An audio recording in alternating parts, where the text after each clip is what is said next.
What's good, folks, family, friends, loved ones, enemies, frenemies, wizards, witches, muggles, mudbloods, people of Middle Earth, to another episode of Disguise Coverage, the only podcast that gives you an equal amount of blueberries in each muffin, presented by the best pizza in Buffalo, New York, and that is One Pie Pizza. Find the online menu in the episode show notes, whether here on YouTube or whichever podcasting app or platform you're listening to this show on. I'm your host, Anthony Prohaska. Find me on Twitter at pro__ant.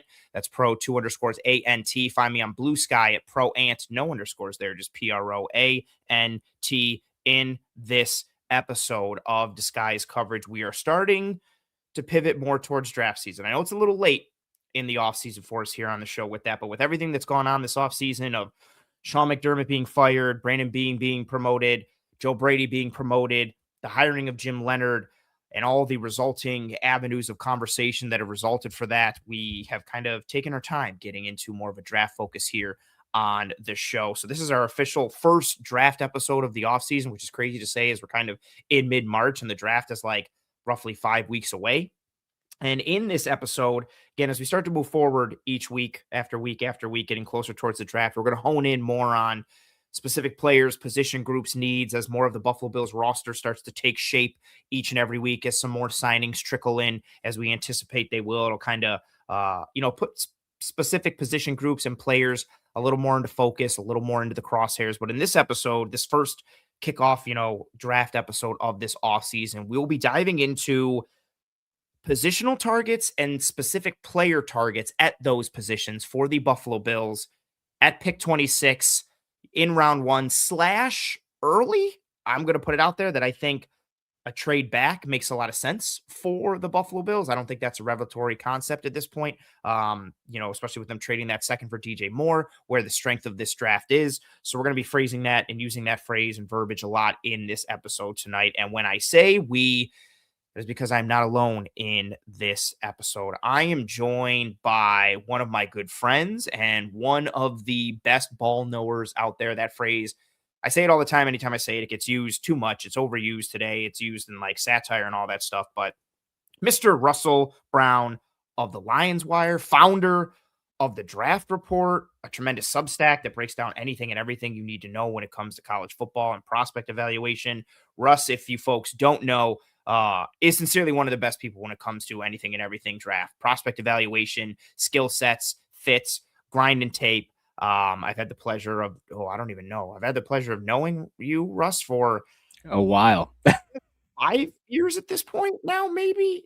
I think It's got to be longer than that, dog. I mean, well, no, it's definitely, maybe 6 since because I joined Cover One in 2020, the fall of 2020. So I think the back end 6 years now.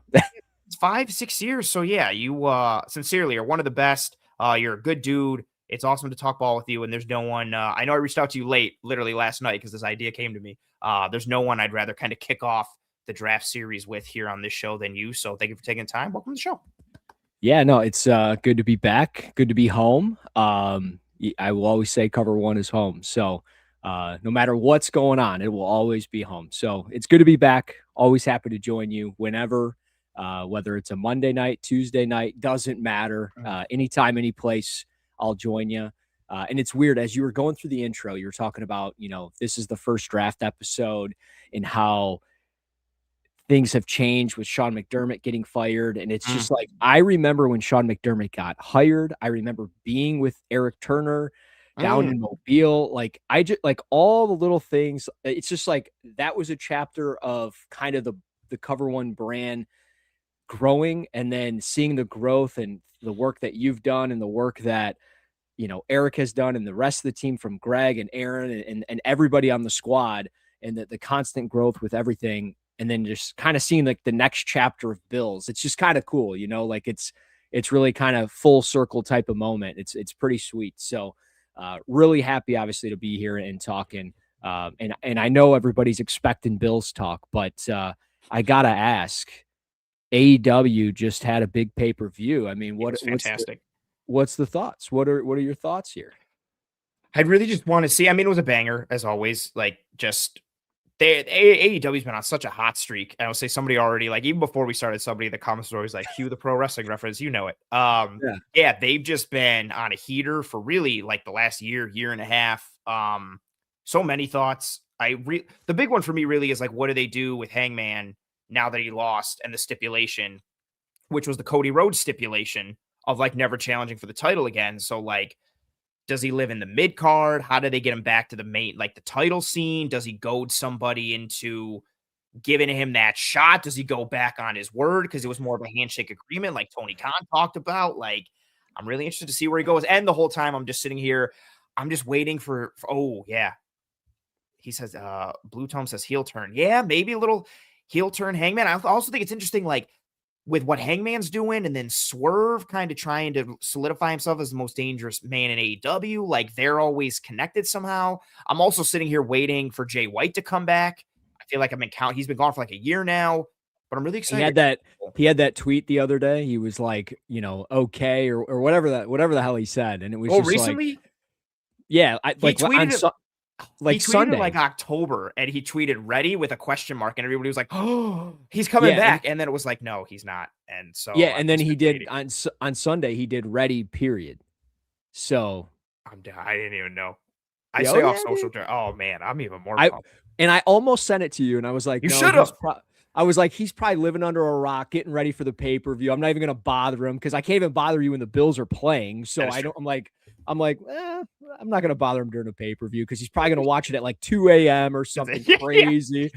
He's watching Bret Hart clips all night. Yeah, you know me. That's fair. Shout out my boy Paul Holt with the GD wrestling over there.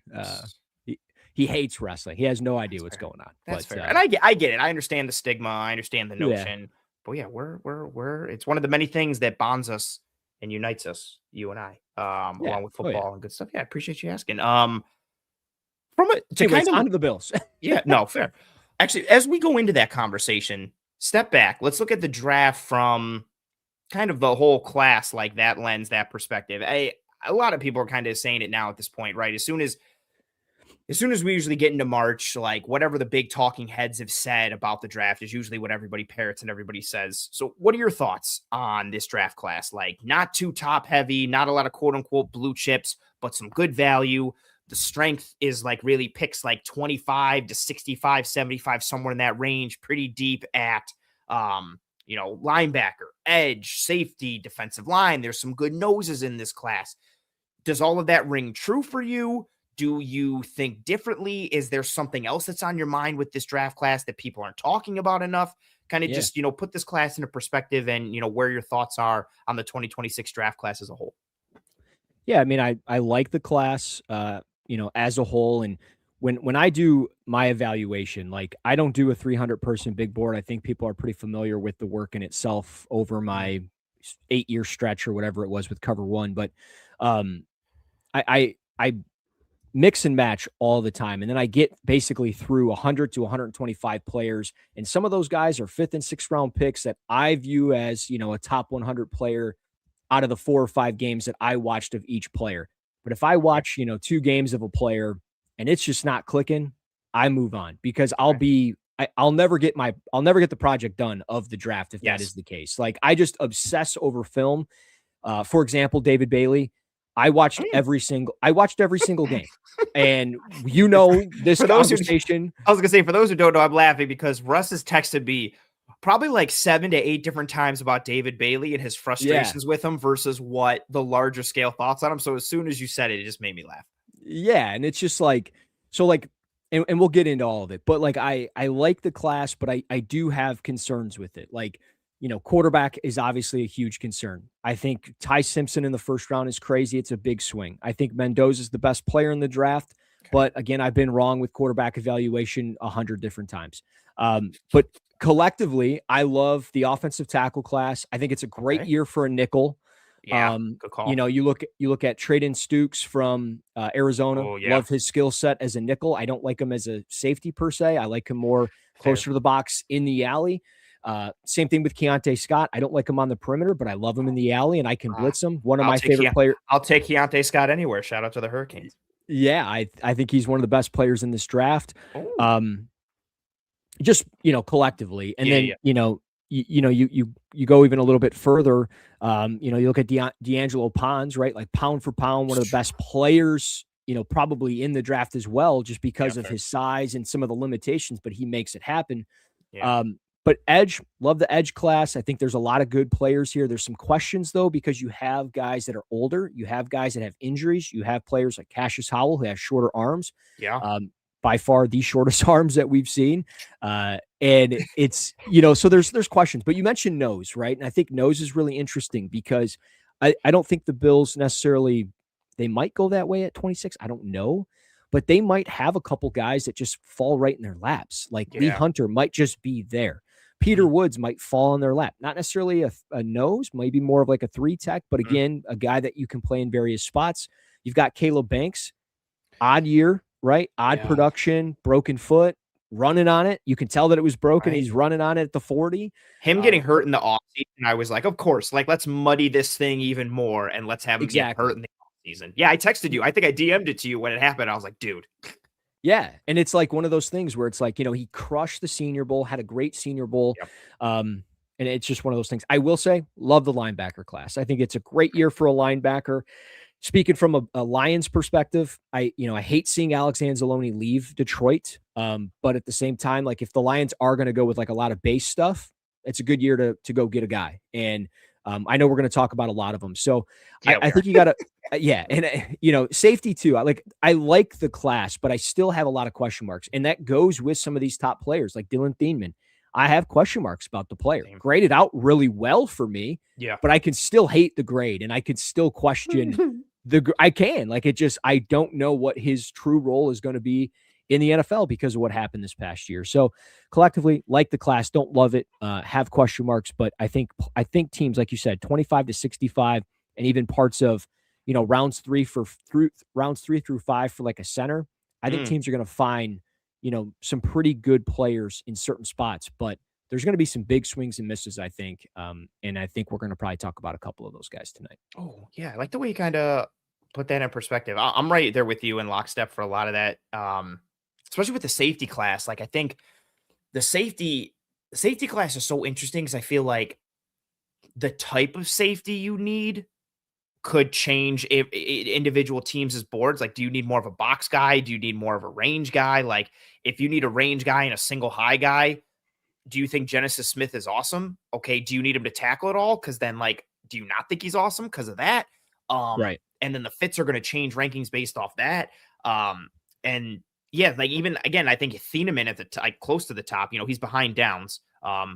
For me, if anyone thinks Thieneman is safety number 1, cool. I would strongly disagree. You're an idiot. To each their fair, but to each their own.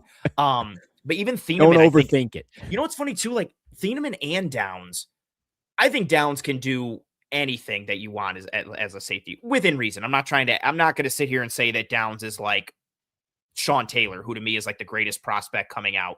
And before anybody jumps down my throat, like, especially as a Miami guy, like Ed Reed was not viewed as some like amazing prospect when he came out in that draft. He got picked at the end of the first round and it was more like, oh, okay, but he was not like slam dunk. This guy's going to be amazing. Sean Taylor was seen as, I don't think I'm even using this word incorrectly. I think Sean Taylor was generational. Like the size, the frame, the athleticism, he was unreal. And physicality, you name it. Yes. So I don't think Downs is that level, of Sean Taylor. Somebody put a Josiah Trotter comment in the chat already. We're gonna get there. We're gonna get to a lot of linebackers. We're gonna get there. But it's funny, even with Downs and Thieneman, like you look at how they played safety in college, and Downs, even going back to last year, the year before in 2024, he was more of like the Tampa player, this monster man, do it all safety kind of guy used everywhere. Like it's not like he was like, oh yeah, like ton of reps in the post, ton of reps in split field. No, like they're using him in the box. He's used like as a rover and kind of all over. Yeah. And Thieneman is essentially in that same mold going to Oregon. And so I think those two guys at the top are so fun as like a microcosm for the safety class, because you take those two guys and it's like, okay, cool. Could you use either of them as a traditional safety? Sure. They could work out there. Should you use them as something else, as more of like a big nickel rover? Sure. What's the best for them? Are you really maximizing them? It kind of makes me think, ironically, a little bit of like the Cooper DeJean talk from a couple years ago, where it was like, do you use him as an outside corner? Do you use him as a nickel? Should he transition to safety? It was like, oh, where do you maximize the skill set? And I think Downs and Thieneman are so interesting for that safety spot. And I think they're so representative of that safety group as a whole. Actually, speaking of that, let's just lead off with that safety group. Yeah. And just continue that conversation. So, and also want to make this engaging and interactive as we do for the folks playing at home, joining us live. Anyone and everyone joining us live, questions, thoughts, comments, concerns, put it into the chat as we go through different position groups. Put them in. If you like a safety in round one, let us know who. If you have a safety target on day 2, day 3, whatever you got, put it into the chat. Super chats is always get a priority because I respect the monetary donation, and the light and color distracts me from my notes. But yeah, let's continue that safety conversation. Downs not going to be there at 26 for the Bills, even with the whole in knee injury, is it degenerative? I'd be like, cool. I wouldn't take him in the top 25. I'd take him at 26 though. So Downs is not going to be there. So let's start with Dylan Thieneman. I think for most folks, he is the safety too. I know for a lot of Bills fans, he garnered a lot of attention when he ran that sub 4.40. I think it was 4.37 or whatever it was. Just that ability there and the testing, and you combine that with playing in Oregon's defense and, some of the plays he made. Let's talk about Dylan Thieneman. I think aside from David Bailey, I think Thieneman is the player you and I have texted about the most this draft cycle. So let's lead off with Thieneman. Do you think he makes it to 26? Let's talk about him as a player and a prospect, and then we'll go into his fit and other potential safeties as well. Yeah. So for full transparency for everybody out there, and before I get started, my best friend Dan Chanel with putting comments in the chat. Appreciate you, brother. I figured I saw the Russ guy, man. I was like, that's got to be one of Russ's boys. Yeah, I don't know why he's got so many 6s in his name. I don't know. March Madness is coming up. He's not ready to gamble. He's an absolute loser. It is what it is. You gamble too much. You gamble enough for everyone in Detroit. It's not a problem. It's not a problem. My house is fine. Anyways, I can stop anytime I want. Just push the button. So Dylan Thieneman, man, for him, I look at how other players have been viewed. Like you mentioned Cooper DeJean, right?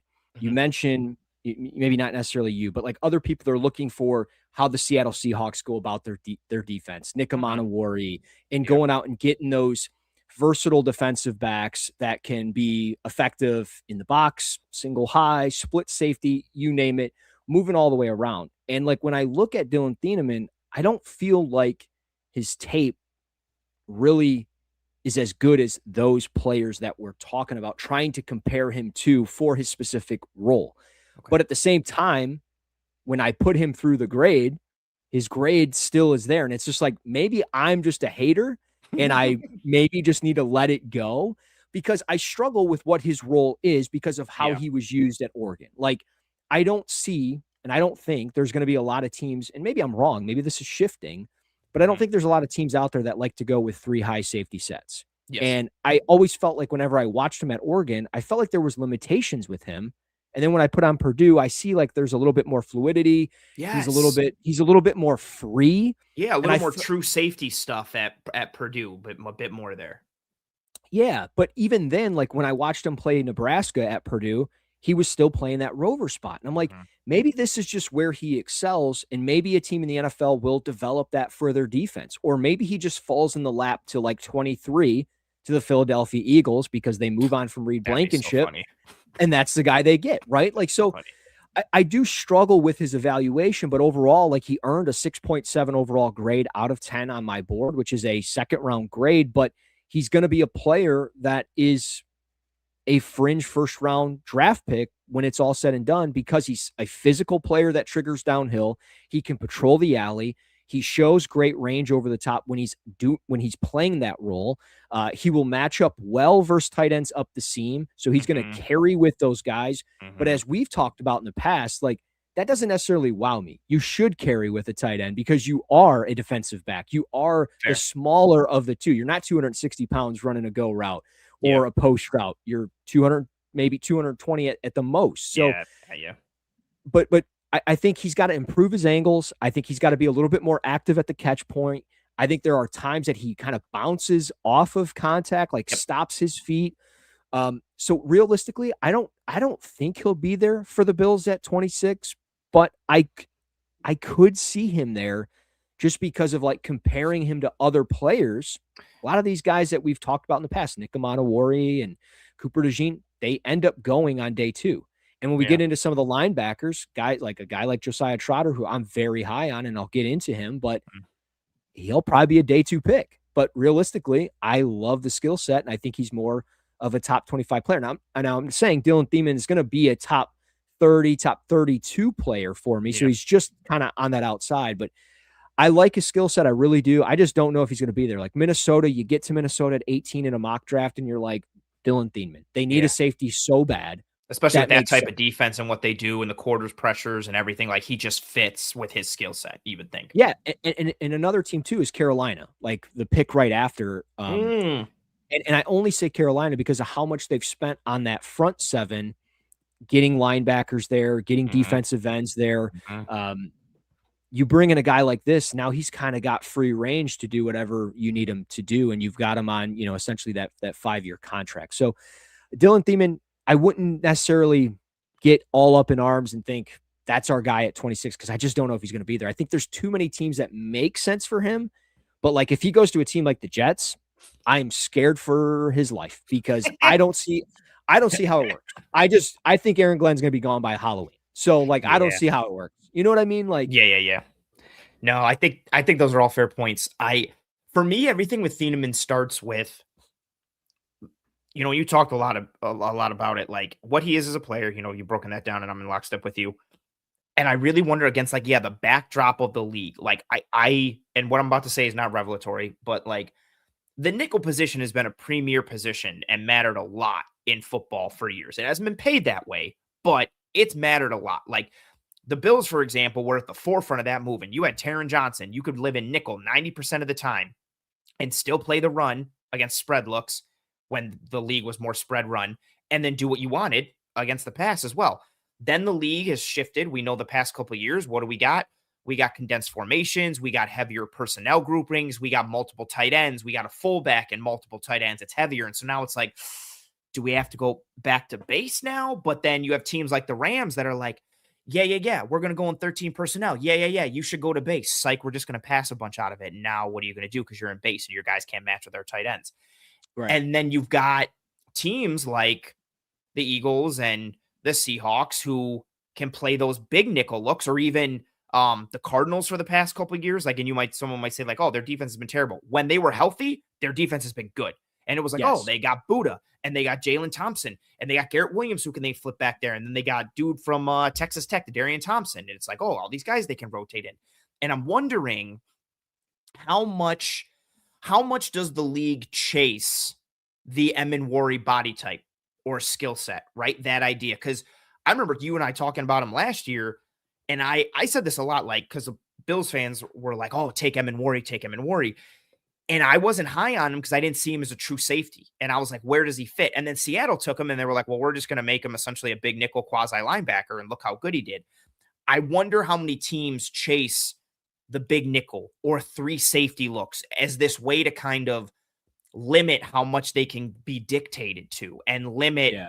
how much offenses can tell them what to do. And instead of matching with personnel, you can go big nickel and now you can kind of be, set against personnel, but also situation. You don't have to worry about base or nickel. You can live in a three safety look because you have your nickel is a third safety and can do box stuff, deep stuff, all of that. And yeah, I just wonder how teams want to chase that as a role in a defense, and then what do they see with for Thieneman? Do they think, oh, hey, he can be a regular safety. We're going to play split high with him. We'll play single high, or do they think he is better suited for a rover role in the NFL or whatever it is? I think that's such an interesting conversation. And then you backdrop it with his snaps. I just think it's interesting from 2023. So 2023 and 2024, he was at Purdue. This past year, 2025, he was at Oregon.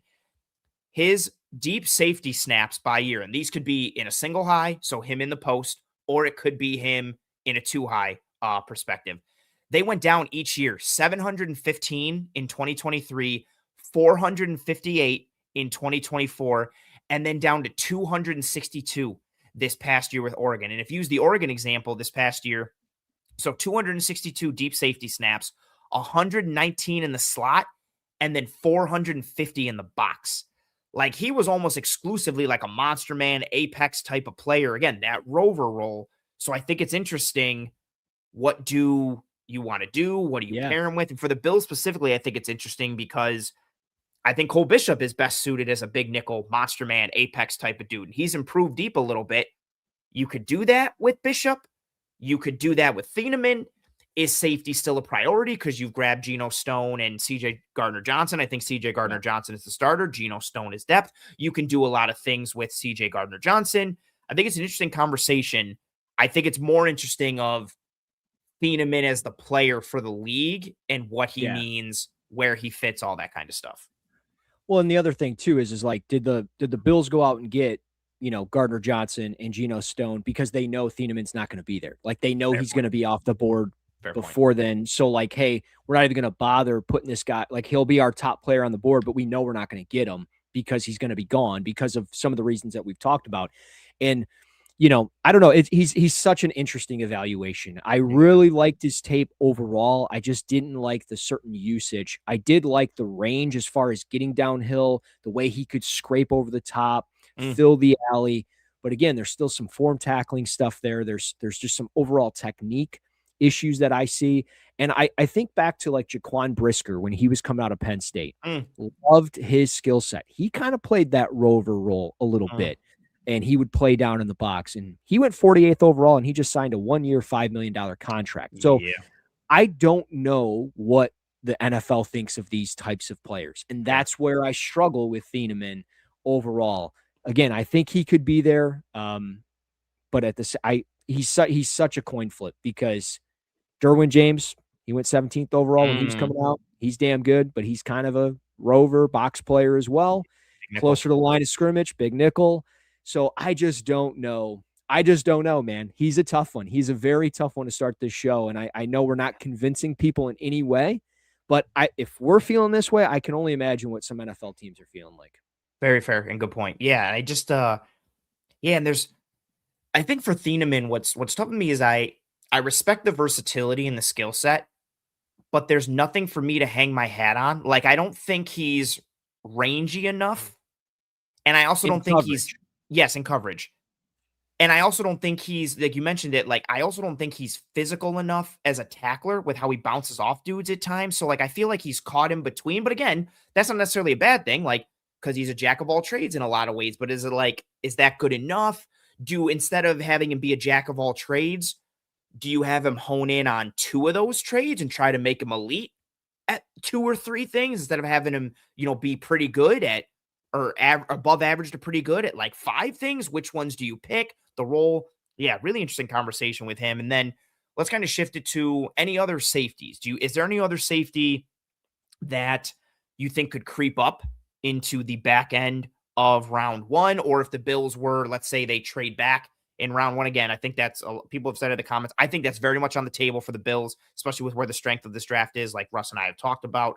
But yeah, say they're sitting there at 26 or they do trade back. Is there another safety that creeps up for you a little bit into potential back end of the first round, early second overall, and potential somebody you could see fitting for the Bills? Yeah, I would be really curious about AJ Halsey from LSU. Oh, okay. I think the NFL could be a little bit higher on him. You look at ball skills the last 2 seasons between Houston and LSU.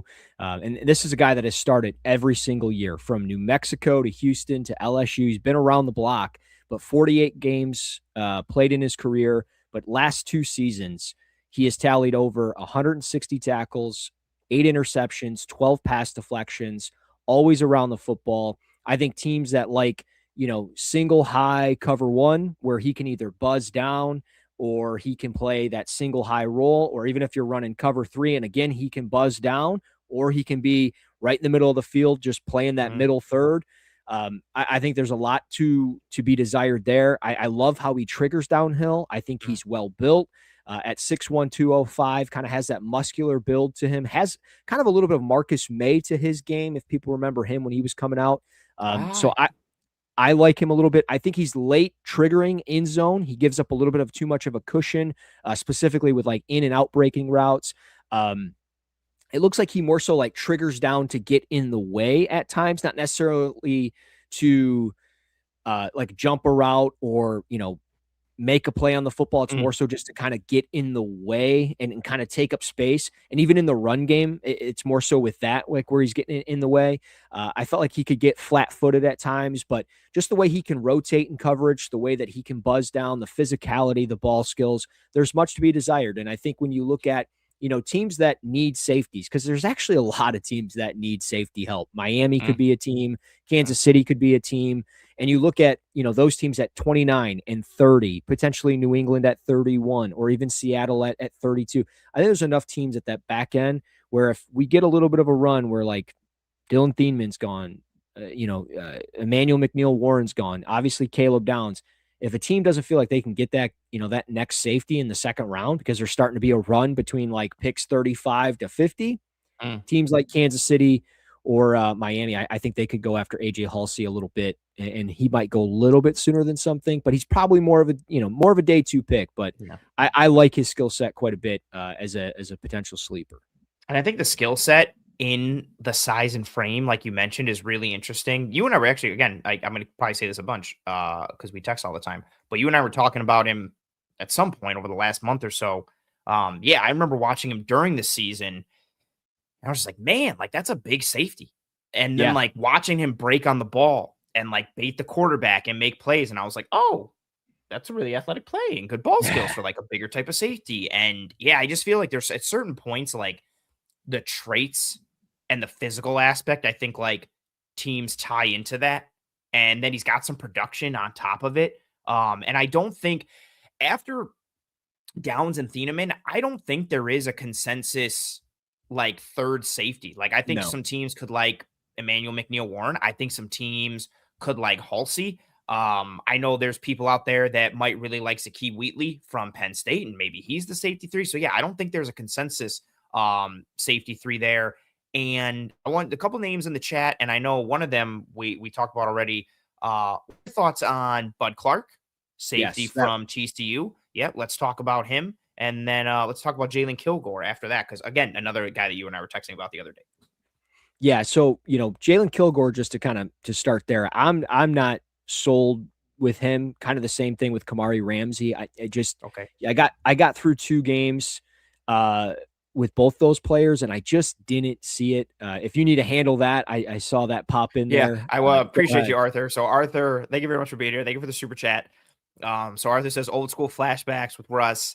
And then Russ, I don't know if you'll get this. So this is an inside joke. So Arthur says now all we need are some motorcycle sound effects. So before I moved this past year, I don't know what it was, but every time I do a show, film room, disguise coverage, anything, I'd get like mad motorcycles driving by all the time, and you'd hear them just rip through the show, and it'd be random. Sometimes it'd be in like the first minute, sometimes it'd be in the last 10, sometimes it'd be in the middle, sometimes it'd be multiple.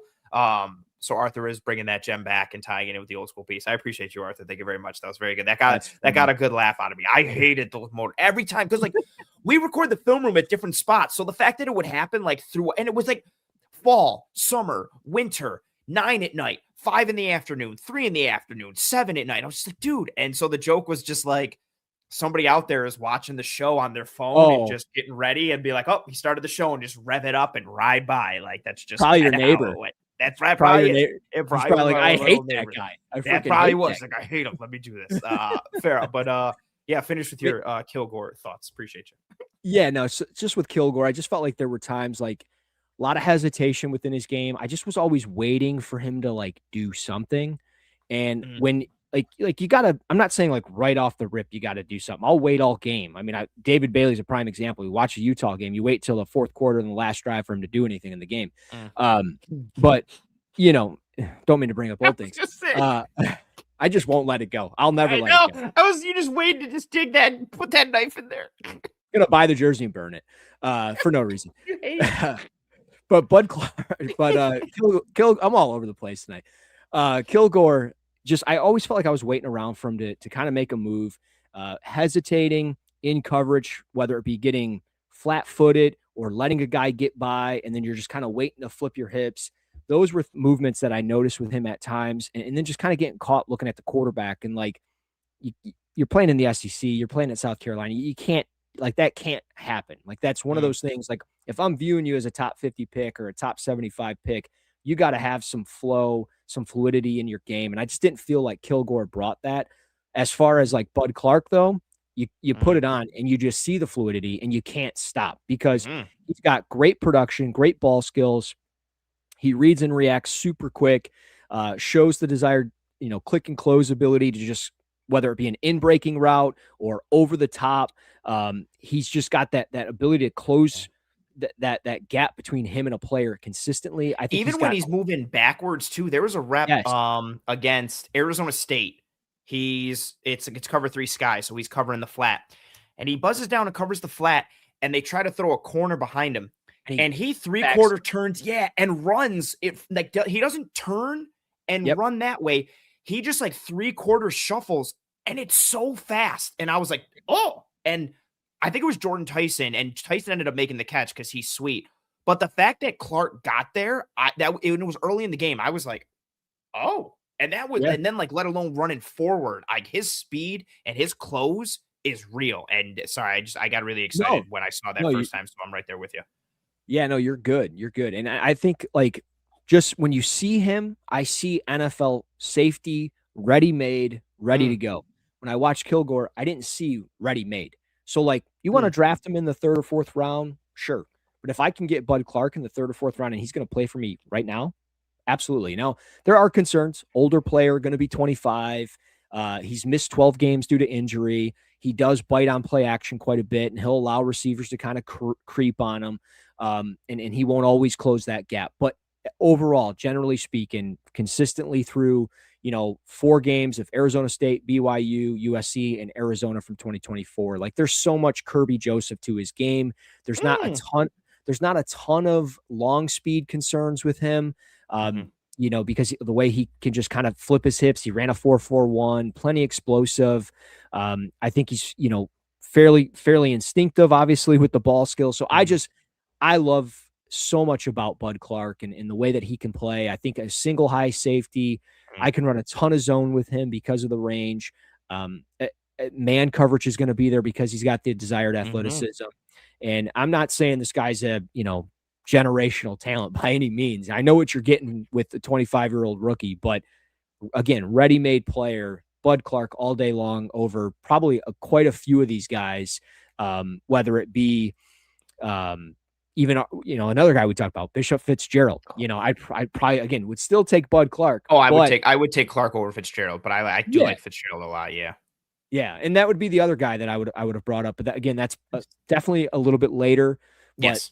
the range, even like the nickel ability that he could provide a Yeah. team, like he's very impressive. But overall, I really like the safety class. I didn't get into Genesis Smith, just because I know you're I know you're not fully He sold just on him. annoys the hell out of me because I know.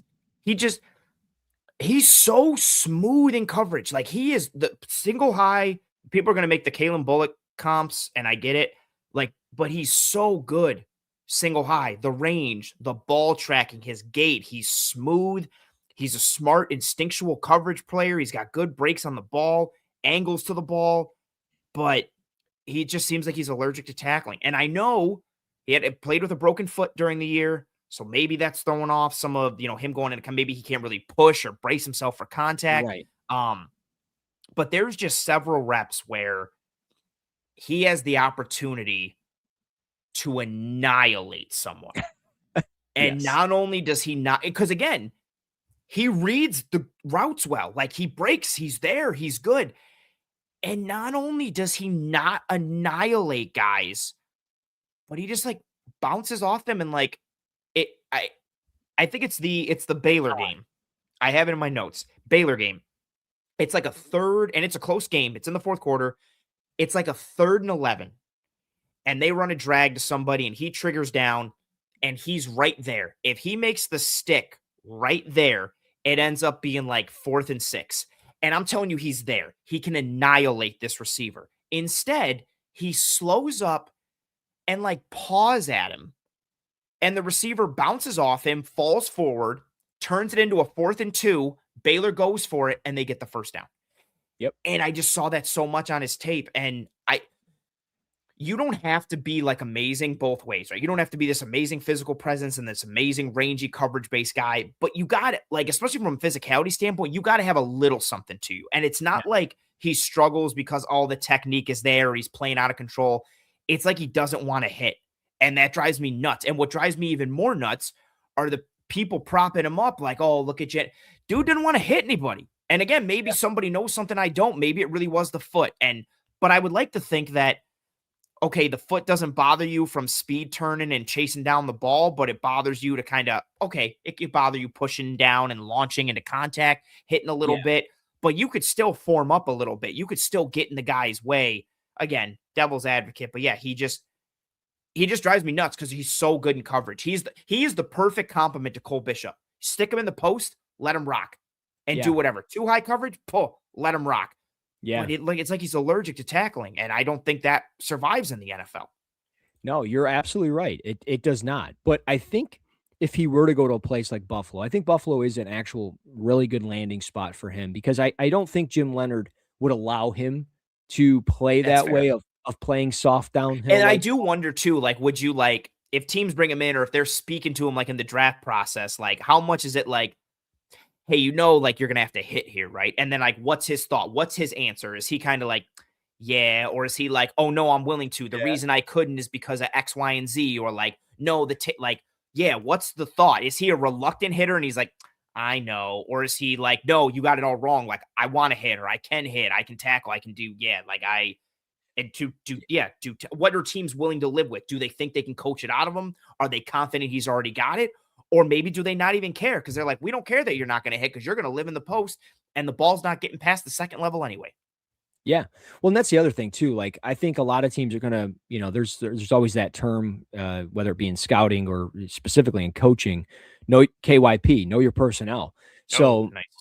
like I think that's gonna be something that teams approach him with is like, hey, we know who you are. We know our personnel. We know that you're gonna be that single high safety for us. You're gonna have a ton of range and a ton of free range. And like that was the thing. Like I I fell in love with this tape from a coverage standpoint, and I Yes. think back to like, you know, the year Jesse Bates from Wake Forest. That is the Yeah. player that I think of like when I watch him, not so much from a physicality standpoint or just that range. Jesse Bates had great I freaking love range Jesse coming out. Bates at Wake. Yeah, I loved him at Wake Forest.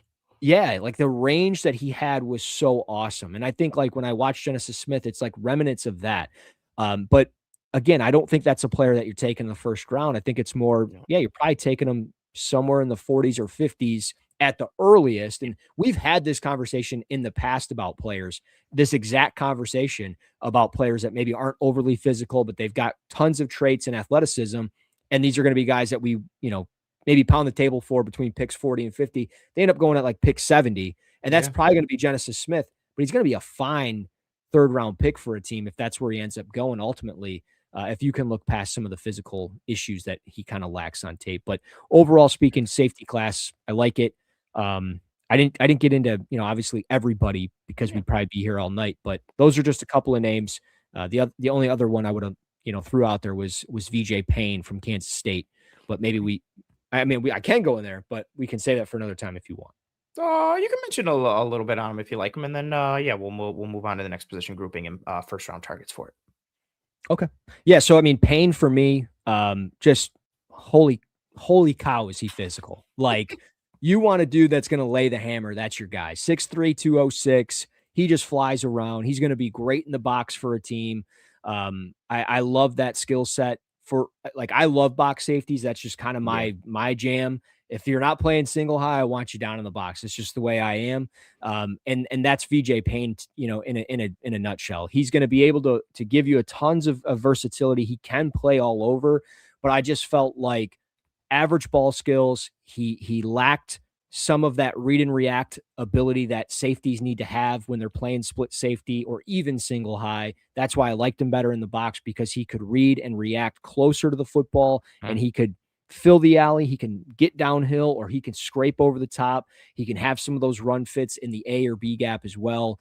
I think there's so much to be desired there. And that I think he's one of those guys that if he gets NFL coaching, the right NFL coaching, he can be a much better pro than he was a college player. And he still was a really good college football player. But Hmm. I think the better football for him is certainly in front of him. And I think a team, probably third, fourth round range is going to get a pretty good special team player, but a great depth piece to their defense. I think that's super fair. With Payne, and yeah, I think that's fair. I'd circle back on Kilgore and Clark because I realized I didn't follow up with that. Yeah, I think Kilgore is more of a big nickel than anything. My favorite rep of him is when he carries Jeremy Bernard all the way downfield and then makes this awesome like athletic play, undercuts it and knocks the ball down. But overall, yeah, he gets turned around in coverage a bunch. He has to speed and baseball turn a lot. Yep. His eyes need to be quicker and better in coverage. He's better carrying vertical and deep routes. And he like goes, posts, slot fades. He's better at that than he is coming forward. He's athletic and he moves well with decent fluidity, but there's a lot left to be desired. And I feel like he doesn't maximize the size or the athleticism that he has. Yes.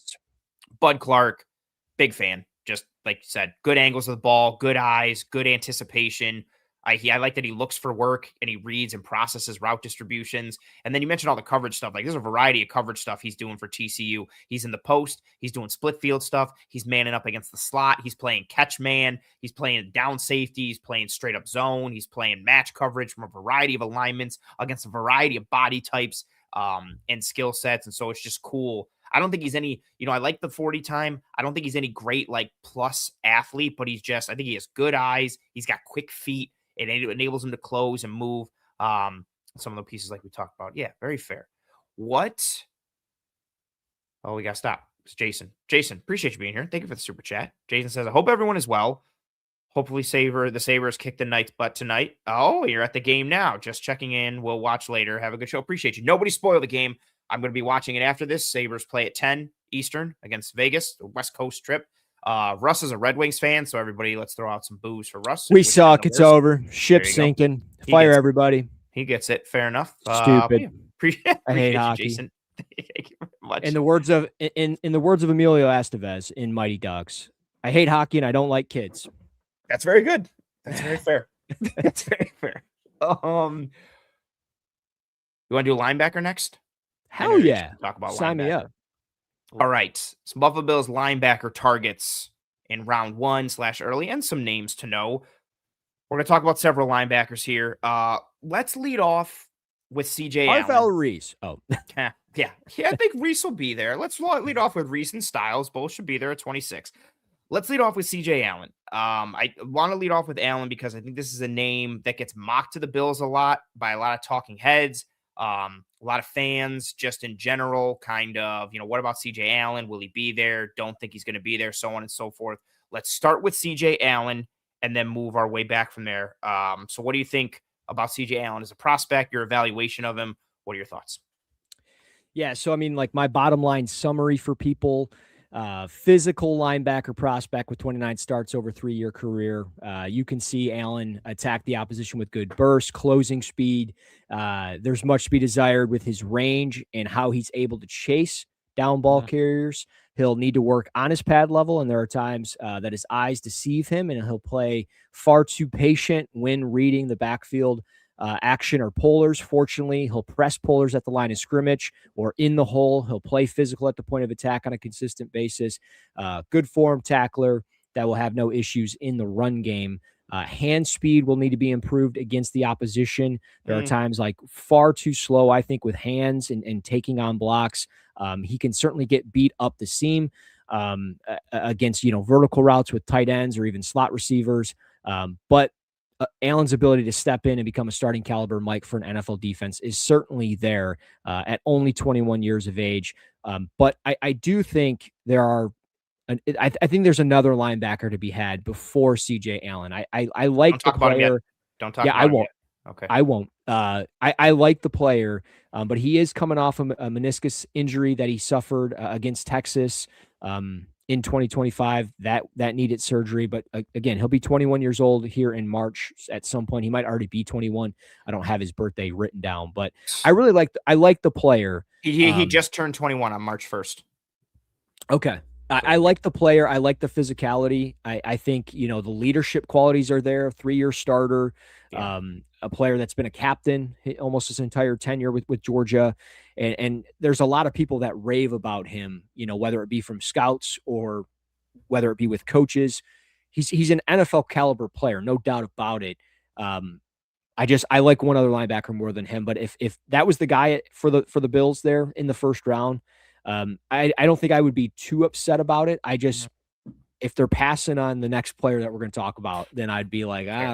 I just don't know about that. But I am I like the player. I like him. okay. Fair. We'll get to your other guy in a minute. Relax. My bad. I know you're good. I'm really torn on CJ Allen Okay. because it starts for me. High cut guys scare me, and I feel Yeah. like he's high cut, and He there's plays high as shit. and he does. Pardon Yeah, my French. My no, you're bad. good. But he's He does, and then you also add that with like he feels and looks like stiff and tight in his hips, and then he also yes. feels like top heavy. He's got a bit of like thinner lower body, thinner legs, so like the high cut feels a little top heavy, some Chest tightness out, in the ass out, just gonna yeah. It just get like there's not a lot of change of direction, fluidity, movement to him. Um, I love the mental stuff he brings. Like he is that prototypical Georgia linebacker that is like what N'Kobe Dean was, like telling everybody where to go, what to do. He's calling That's who stuff I out. thought of when I saw him too. I don't mean to cut you off. I'm He's no, sorry, he's but a bigger like N'Kobe Dean. Like he's taller than him, but they're almost like he's just almost like built similarly from a proportion standpoint, yep. which is really interesting. Yeah, not a great coverage guy. He makes some plays here and there, but you're not having him like man up or carry anybody like vertical. Like he can play some stuff underneath a little bit, but he's not a strong coverage player. But he's so good at getting the defense adjusted. He's a really good communicator. He's telling guys in the front what to do. He's calling out motions that are going to happen before they happen. And he's telling guys, watch for Yep. this, do this. I'm taking care of this. He shows some really good click and close ability at times. And he is a physical player, but then there's also times where like he blitzes and there's some little running back in the backfield, and I'm like, oh, he's going to annihilate this guy. And And the he just running gets back picked up. the running back just picks him up and stonewalls him, and I'm like, oh, like there's just, yeah, I'm just not completely sold on him. Like, I like that he can plug a bit. I like, some of his block movements are nice. Like he'll take on guys, he'll use his hands or even play through a chest or play through a shoulder and get off the block and make the stick. There's times where, yeah, he's diagnosing and reading everything or pre-snap already knows where it's going to go. And then other times, like you said, like he's really late or he's just kind of misled and there's some inconsistency to it. I like that, I don't think he's going to get regularly swallowed up by interior offensive linemen at the NFL level because of his smarts and his intelligence and his size and the physicality. But I'm just, I Trust your feel like gut, it's, man. huh? Trust your gut, man. Yeah, there's just, and I don't like boiling it down to like one thing, but just a high cut dude who looks top heavy and has stiff or tightness in his hips worries the absolute hell out of me. And then like he doesn't, let me check on from an arm length perspective. Yeah, that's what I thought. He's got 31.5-inch arms, which is 27th percentile. So he's got Yeah. shorter arms, a thinner lower body, some stiffness in the hips. That scares me. And I get the Georgia pedigree and the intelligence and playing in Kirby Smart's defense. And again, if he was the guy at 26, I also think there's a very realistic shot that he's there. If he was the guy at 26, I wouldn't hate it. I wouldn't love it. And I do think he has the opportunity from like a leadership standpoint and a mental standpoint to be a force multiplier, like right spot, right time, and then physicality and doing different things. Like it, not to be corny or like play this card, it takes a lot to be the leader of a Georgia defense. Like it Yeah. takes a lot from a personality standpoint, a talent standpoint, a mental standpoint. It takes a lot. So like he's real on some level, but there's stuff that I just have trepidation watching him. Like I don't feel like I'm all the way there. And a lot of it starts with just the movement, the stiffness and tightness in the hips. I just feel like that's a death sentence in the NFL. Like is he going to become a 2-down player? Because like how How often can you Yeah. rely on him in coverage? Like, what coverages can you rely on him with?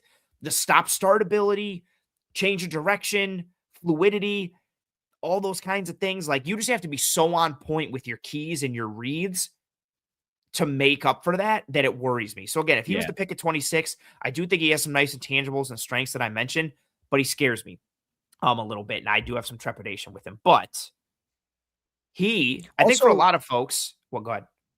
I was just gonna say, also like how he plays high cut, he also plays with like a narrow base. And Yes. I don't understand it because it's like he's just so upright, up and down, but like super narrow. And I don't know if he does that just to like maybe make himself faster to the football. So it Mm, makes me wonder like if anything adjusts with his current playing technique pre-snap, is that going to change him as a player with how he gets the football? Because that's kind of what, appeals you to him as an evaluator, in at least my opinion, is how he gets to the football and yeah. how urgent he is getting to the I tell football. you what, I agree with you. I don't think to play with a wider base, you need some bend, right? In your hips and your Right. lower body. I don't think he can do it. That's what I'm saying. I don't think his hips are, for lack of a better term, I don't think his hips are lubed up enough to be able for him to like, Yeah. oh, like we're doing like, all right, get into hip position. He's here. And like, it's like, no, no, no, we need you to get down here. And he's like, I don't bend like that. Where my thigh bone connects to my hip, I can't do that. I feel like he can't. I feel like he can't It, bend enough to get into that it, spot.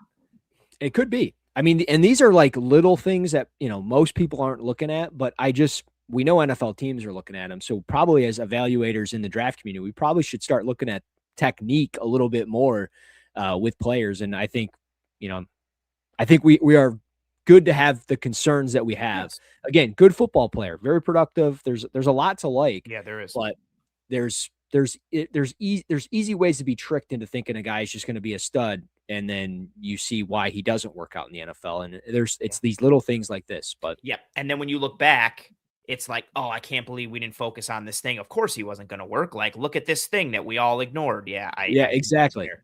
And again, yeah, I think And there we is a don't do lot to that like. enough. Yes, I agree. And yeah, I don't.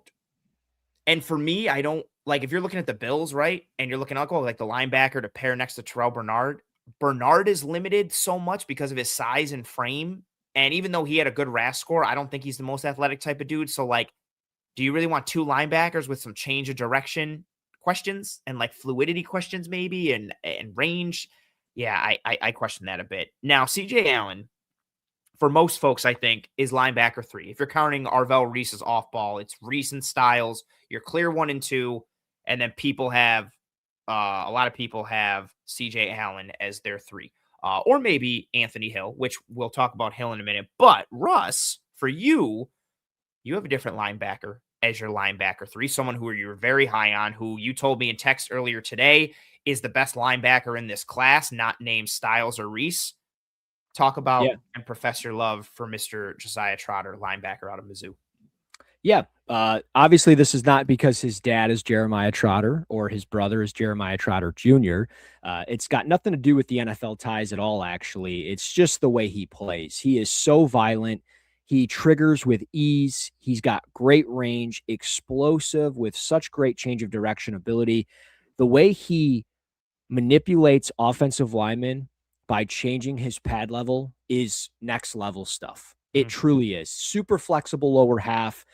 He works his hands and his shoulders through blocks, not just his hands. It's his whole upper body. mm, He's so good with how he reads and reacts, pulling guards and some of the mm, backfield action that he's going to see. I love the way he fits in the run game.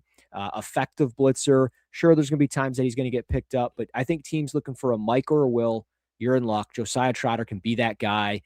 Maybe even play that occasional Sam if you want to bring him up on the line of scrimmage. I wouldn't necessarily do that. I think he's best in the middle of the field mm, and just reading and reacting and flowing.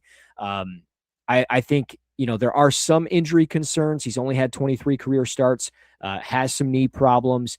He needs to get better in coverage. I know that he needs to find ways to attack the football. He needs to have better eyes, play a little bit more disciplined in coverage.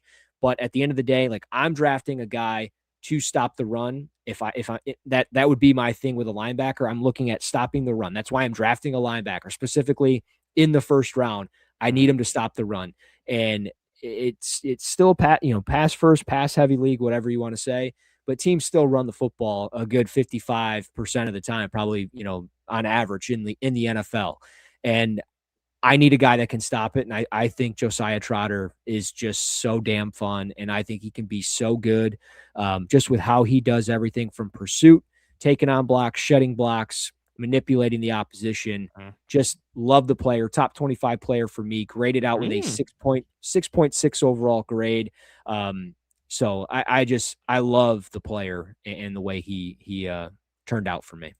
Nice, and good poll here from John Robert watching on Facebook, who said the Bills brought Josiah in for a visit. Very much like to hear that. I'm horrible with tracking that stuff, so anytime someone tells me who got brought in for a visit, I appreciate the hell out of that. Yeah, I got the Trotter in prep for this episode, and you were so effusive in your praise to me over text today that I was like, okay, like him. So I started with the Oklahoma game, which you texted me. Hold on, I meant to have it open already, so I wouldn't have to go look it up now. But your exact text, I got it now. Your exact text about him was, or at the end was, quote, the way Trotter played against Oklahoma is some of the best single game tape for any player in the draft. Yes. Yeah, and I watched it, man, like early on, he reads, I think what they run like, I think Mateer runs like QB counter. I think it's bash. Yep. And he reads the pulling guard and the pulling tackle, reads it, attacks, dips and plays through the shoulder of the guard who's trying to down block him, makes the stick.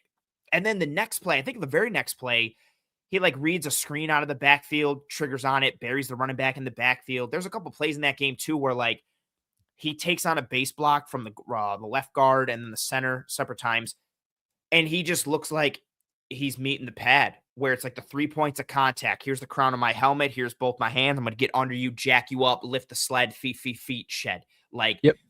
just the physicality, the downhill ability.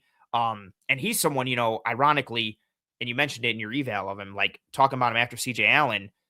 He's the opposite. You watch him pre-snap, and he is loaded in that stance. You see the flexibility in the hips. You can see that shape. Like, he's there. He's locked. He's loaded. You see the flexibility. Yeah, I really like that he's got good, my eval to him a little bit. Good short area quickness, agility, and burst. I don't think he's a great, like, change of direction guy in space. I think he's adequate in that space, adequate at best. But again, he makes up for it with the short area quickness, agility, and burst. And yeah, you and I were talking about some of the coverage stuff earlier. He's not lost in coverage. I do think he could do better, feeling for routes and reading distribution, Yes. especially ones that come behind him. But he's fine on a lot of stuff in front of him. Like, he can attach, he'll nail down. Like, I think redirect, yes, reroute. Redirect, reroute. Is he a plus coverage player? No, but I think he's adequate and serviceable there, which is fine paired with how good he is coming forward against the run. And I think a lot of that too is, I think some of that can be coached. Like, hey, for this formation and this look, like, you need to keep an eye for this guy coming behind you. Like, I would love for somebody to kind of get with him and be like, you need to robot a little bit more, and let's keep an eye out for this. Let's keep an eye out for that. Cause it's really, he'll move with stuff coming behind. Like, you can tell he feels it or he sees it out of the peripheral. It's just like, just go with it a little bit more, or don't bite on that underneath. They're trying to high-low. You sit and wait and play it, like slow play it instead of triggering right away. I do think some of that can be coached with him. I love the effort from snap to whistle. There's multiple like chase down plays each game where you're watching it from the end zone angle and he's coming from out of camera view to chase somebody down by the sideline, and then he's going to pop the hell out of you while he does it. Again, I think the Oklahoma game has one where he blitzes and he's like wrapping, and Mateer keeps it and takes off, and he chases him down from the middle of the field to the sideline, pops him on the sideline, buries him in the ground, flexes on him a little bit. Yeah, I just like the physicality. 51st percentile for arm length, which is fine. 6'2", 237 pounds. He's physical. He plays downhill. I think he's better in coverage than he gets credit for. And I think his coverage is good enough when paired with how much he plays downhill and what he can do coming forward and like reading and reacting. I liked him so much to the point that I'm excited to watch more games. I usually I watch 3 games for guys. Yep. I try to get to 4 to 5 for everybody. I might get to more for him. Yes. I just want to continue to see what he does, because I just liked how he played, and your praise of him again. I put a lot of faith and value into what. Wait, have you watched the A&M game yet? No, I have not watched the A&M game. I am, So hold on, where's my list for him? I am at Oklahoma, South Carolina, Alabama, and I'm at 3 so far. yeah, so if you do Texas A&M next, there's a play where they are running a shovel pass, and it's at like the goal line, and he reads the polar perfectly, does what he does, and just makes a heads up play. I can send you the clip just to kind of get you juiced up to watch the game, but it's stuff down at the goal line that he's doing that most guys they and maybe not most guys, but for the most part, we see guys just kind of cash it in. They're like, all right, give me the bench. They're going to score, Mm, whatever. And he yeah. sells out. And it's just like those little things where I'm like, man, like it's just, I'm not saying it's Jack Campbell because they're two different types of players, but like Jack Campbell is not a great coverage linebacker. He's feasible. He does Yeah. enough. Doesn't have a career interception yet. I don't care because Mm, he's a absolute dog in the run game and he chases everything down. And if you bring that guy there and he's going to be able to prevent teams from getting 3 yards of carry, you're doing something right. You know what I'm mm. saying? Like, Yeah, yeah, yeah. so I think this guy is so overthought, and I don't know, man. I think he is one of the 25 best players in this draft. And when you mention, like you said, I texted you and said he's got single best game of any player in the class. And what I mean by that is like when I go back to the 2023 draft with Edgerrin Cooper, and or Oh, maybe it really was fun player. He doesn't get talked about in the NFL enough. He does some cool stuff for the Packers, but yeah, his A&M stuff was super fun. yeah, dude. And it might have been the 24 draft. I can't I was remember there, what I think. it might have been the 23 season, but 2024 draft. Yes, yes, yes, Um, you're right. You're right. You're right. Yeah, because 2024 was his rookie. Last year was 2. Yeah, yeah, yeah, you're right. yeah, you're right. So, and he was a second round pick. Shouldn't have Yeah. been one, but he's coming out of Texas A&M. He's playing Alabama, and you go back and watch that game in 2023. It's some of the best tape of any You texted me player. about him too. I remember you being like, "Bro, have you watched Edgerrin Cooper?" And it was just like, and then like after you sent me that text, it was like clip, clip, clip, clip of all the stuff of him doing against Alabama. Yeah, 1000%. That's funny. yeah. And it's just like that's how I feel about Josiah Trotter. And it's just one of those like you got to trust your gut when you're doing this stuff. And you see it like you watch Trotter, and he's just an NFL player, and it's such an easy evaluation. Like we have doubts about CJ Allen. We're going to talk about Anthony Hill here in a minute. We're Yeah. both going to have doubts there. There's other linebackers we have doubts. We have some doubts with Josiah Trotter, but it's not like anything where I'm like, I like, there's nothing in me where I'm like, I don't know. Everything that I see, I'm convinced this guy's going to go. Only thing I have questions on really is can he stay healthy? If he can stay healthy, the dude's going to be a dog. He's going to be a Yeah. dog. And I do like the idea for what it's worth. Oh, real quick for somebody in the chat, saying we need a 3-4 inside linebacker. Is he an inside linebacker, outside linebacker? He would be an inside linebacker. You would Yeah. pair him next to Terrell Bernard, and he could play there in the odd front 3-4 stuff. He can play next to him if they go with some nickel stuff, and you're going 2 linebackers in the second level. He could play Mike. He could play Will, like Russ mentioned. I also think and Russ mentioned it as well.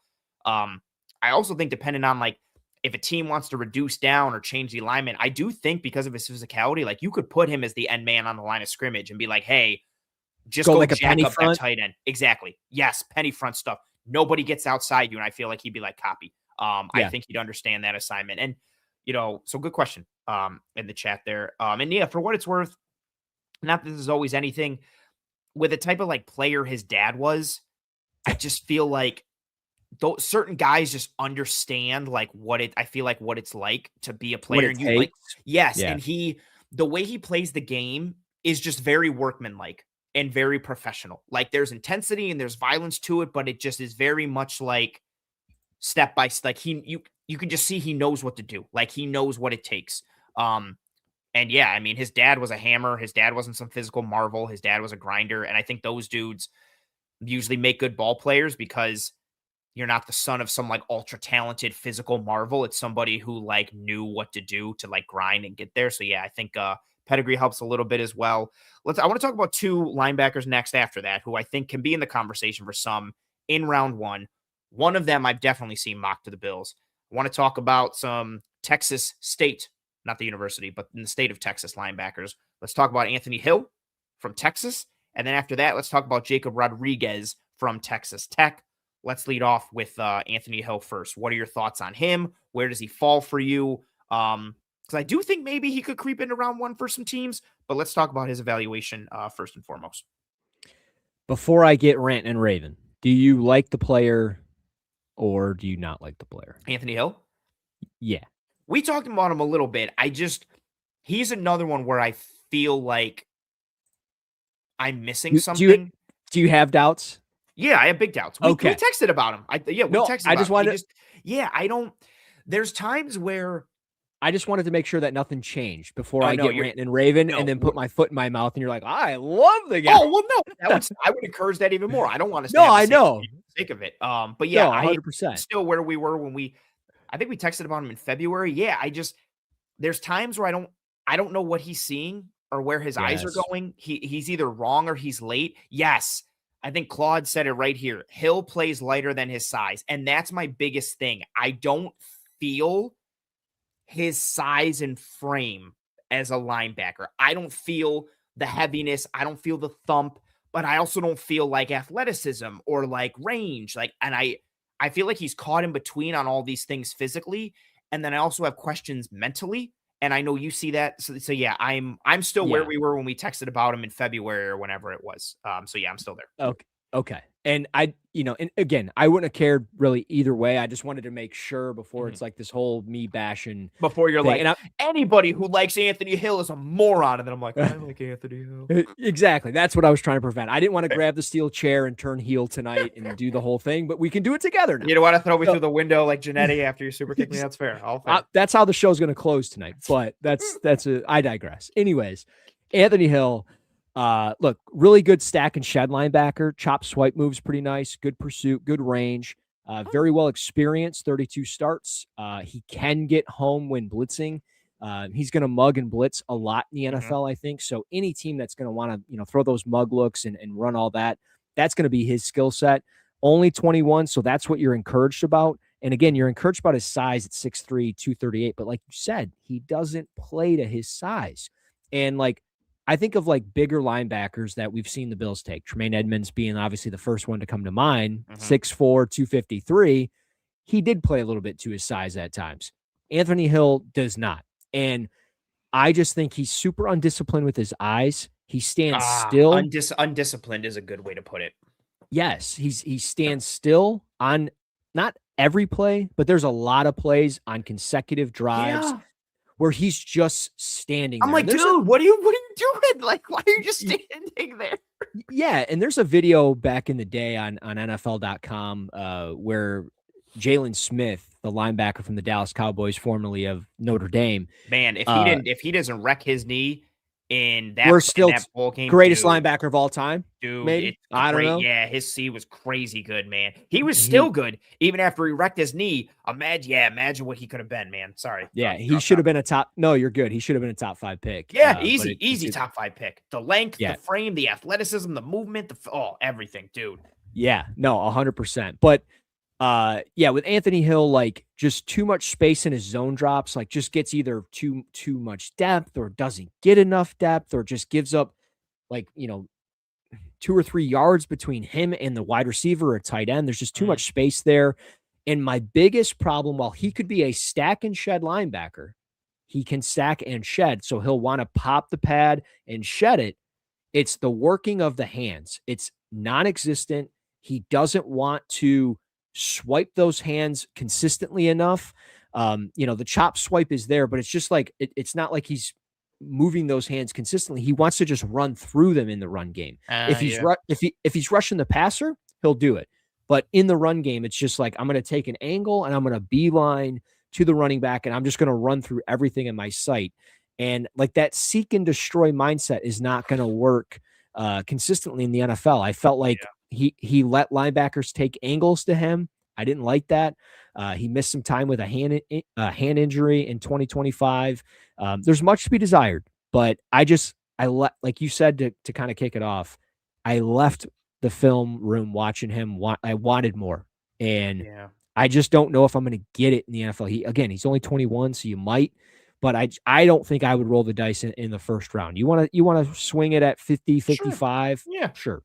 But at 26, 25, no, I don't know. I don't see it. He, I would rather have Trotter. and what frustrated me even more, like looking at some of his like measurables, right? Like 93rd percentile in the 40, 73rd percentile for the 10-yard split, 79th percentile for his vert, 88th percentile for the broad. So all these things for like explosion, it's there. And then he's 6'2, 238 pounds, 32 and 3/8 inch arms. So he's 55th percentile for arm length. He's got the size, he's got the frame, he's got the speed.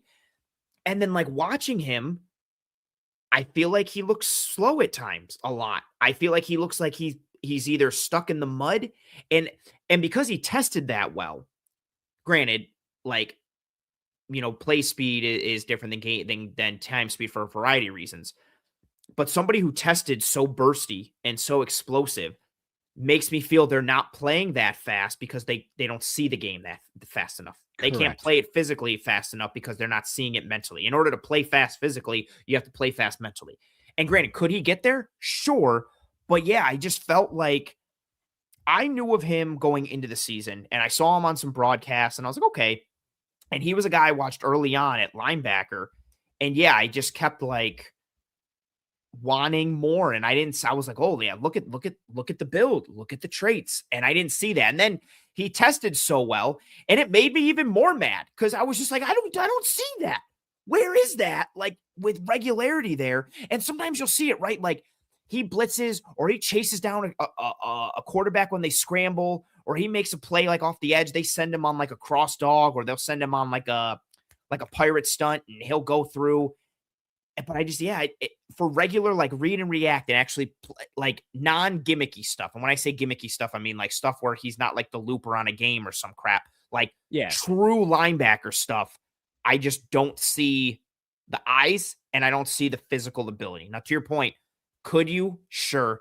Bet on the trait? Sure. Coach him up, and maybe he's a guy in year 2 or year 3. It's like, whoa, it finally clicked for him. But right now, I just have a lot of questions. I don't think he plays to that size, frame, and athleticism that he tests with. Yeah, and I don't know, and I hate doing this, like comparing players from the same school. Yeah, hit the like button, subscribe to the show. If you don't, we can fight about it in a phone booth. I don't care. Anyways, I don't like scouting. I don't like scouting players based off of like helmet, and I don't like comparing players off of the helmet. That's always a thing I hate scouting with P. Someone even said it earlier too, not in a negative way, but someone was like, Texas doesn't produce good linebackers. Well, to that point, this is very weird. So you mentioned Anthony Hill, 6'2", 238, 32 and 3/8 inch arms, 9.5 inch hands, 4'5", 140, 37 inch vertical, 125 inches in the broad jump, 21 reps in the bench. We go to another Texas linebacker, not his teammate, but a former Texas linebacker from 2017, 2018 range, Malik Jefferson. Yeah. 6'2", 236, 32 inch arms, same exact hand size, 4'5", 240, 36 inch vertical, 125 inch broad jump, 27 reps in the bench. It's the same exact player. They play it the same exact way. And Malik Jefferson has 19 career total tackles in the NFL. So I just don't know what to do with Anthony Hill. I just don't. And you can say they're different players. I don't know. I scouted that class too, and I think they're the same player. So I have doubts about Anthony Hill. He graded out as a 6.1 for me, which there's a pretty big gap between him and Josiah Trotter, even CJ Allen a little bit, and another name, Jayshon Barham from Michigan. But we can get into some other players as well. I'm sorry. Sure. No, how dare you? How dare you? Why are you speaking on the show? And why, like, what does even happen here? One more guy that I think is getting some talk for Bills fans, maybe even as high as round 1, but I think early. And then I want to just get some, after we talk about him, I want to get just some more names to know, like your Michigan linebacker, who you love. Let's talk about Jacob Rodriguez from Texas Tech. What are your thoughts on him as a player? Your evaluation? What do you got? Another one of those guys where I kind of left wanting more. Same. Okay. Dude, I see no disrespect to him, like, I see so many people who are absolutely in love with him, and I think it started with, like, some great Senior Bowl reps, and he's manning up these running backs and locking them down, and I haven't fully watched him to the point where I'm just watching him, but I've watched a bunch of games at Texas Tech because I've watched Bailey and I've watched Lee Hunter, and I'm always keeping an eye out for Rodriguez on every play, and I don't see the coverage marvel that a lot of people are keying in on. I understand he makes some turnovers and plays, but yeah, I'll let you go and then I'll speak. Yeah, I was left wanting more. I was not sold. Very very fair. I'm interested to hear what you have to say. Yeah, no, I like, very well built, athletic linebacker prospect in the short areas of the field. Yes. Uh, Oops, I didn't, that's just a run on sentence. There's a period in there. In the short areas of the field, he shows the desired burst and start stop ability to close Mhm, quickly or change direction. mhm, In space, he displays good instincts near the ball and good spatial awareness in zone coverage, but there's a lot of hesitation within his game. Not always active hands with rerouting. Teams will wish he played with more active hands when taking on blocks. But fortunately, he is somewhat active at the catch point. He'll be used in coverage and can be effective in stopping the run or blitzing the quarterback. Form tackling will certainly need to be improved as he's got far too many misses on tape. Getting stronger will be important, but he's got mhm, the desired skill set to become a starter as will, just not there yet. I think he lacks a lot of lower body strength at the point of attack. I think he could get home more when blitzing. There are times that he's just very like straight up and down. mhm, Um, Needs to wrap up better, as I mentioned. Hands are really just really slow. He like taking on blocks. He just letting guys engage on his chest. yeah, He's not creating that separation at the post. He's not swiping hands away consistently. Well built at 6'1", 235. He can run. Like I said, burst in some range there, but just I thought he was kind of similar as we talked about with CJ Allen, a little high cut at times. And I just, he can get squatty, he can get down in his stance, but there was a lot of little things and nuances within his game where I'm like, I don't know if that's necessarily what I'm going to see from an NFL linebacker in the NFL. He might just be more of like a special teams guy and mm, then eventually becomes a starter. But I don't know. It seems like people love him and he could end up being a day two pick, like a solidified second round pick when I say day two. But I think I'd rather have him in the third round, maybe more so in the back end of that third round. That's where I feel comfortable taking him just simply off his skill set. But he did test well. He, did. he did have a good Senior Bowl week. He had a couple of good, one-on-one reps, but those one-on-one reps are always hit or miss. The defense is either going to get cooked or the offense is going to get strapped up, and that's just normally how it goes. It's never like, you know, even across the board, if you get Yeah, what I'm saying. yeah, and there's not a ton of real world application to it with just the Yeah. scenario and how much field there is to work and where you are. Yeah, we've you're an even bigger Senior Bowl veteran than I am, with how many times you've been there. Yeah, he's another one too, like 84th percentile for his 40, 88th percentile for the vert, 72nd percentile for the broad, 86th percentile for the three cone drill, all these things. Then like you hear that and you're like, man, this dude must cook on tape. He must move. And I don't see that. I don't see Yeah. this like great fluid mover and this awesome. Again, I think he's a fine player. Like if I'm very cool with like if he even creeped up into the back end of the second, I'd be like, okay, I get it. And a lot of it, I think he's got good instincts, really good ball production. Like again, like all the forced fumbles, he's got a real nice one. Oh, I forget who they're playing. I was watching for Lee Hunter more than anything, and Rodriguez made a play. It was like I'm literally on the 1 yard line. He scrapes over the top and he just gets a punch in right as the guy's about to cross the goal line, forces the fumble. I don't think Texas Tech recovered though. Actually, you know I'm what? trying to I think of can the game.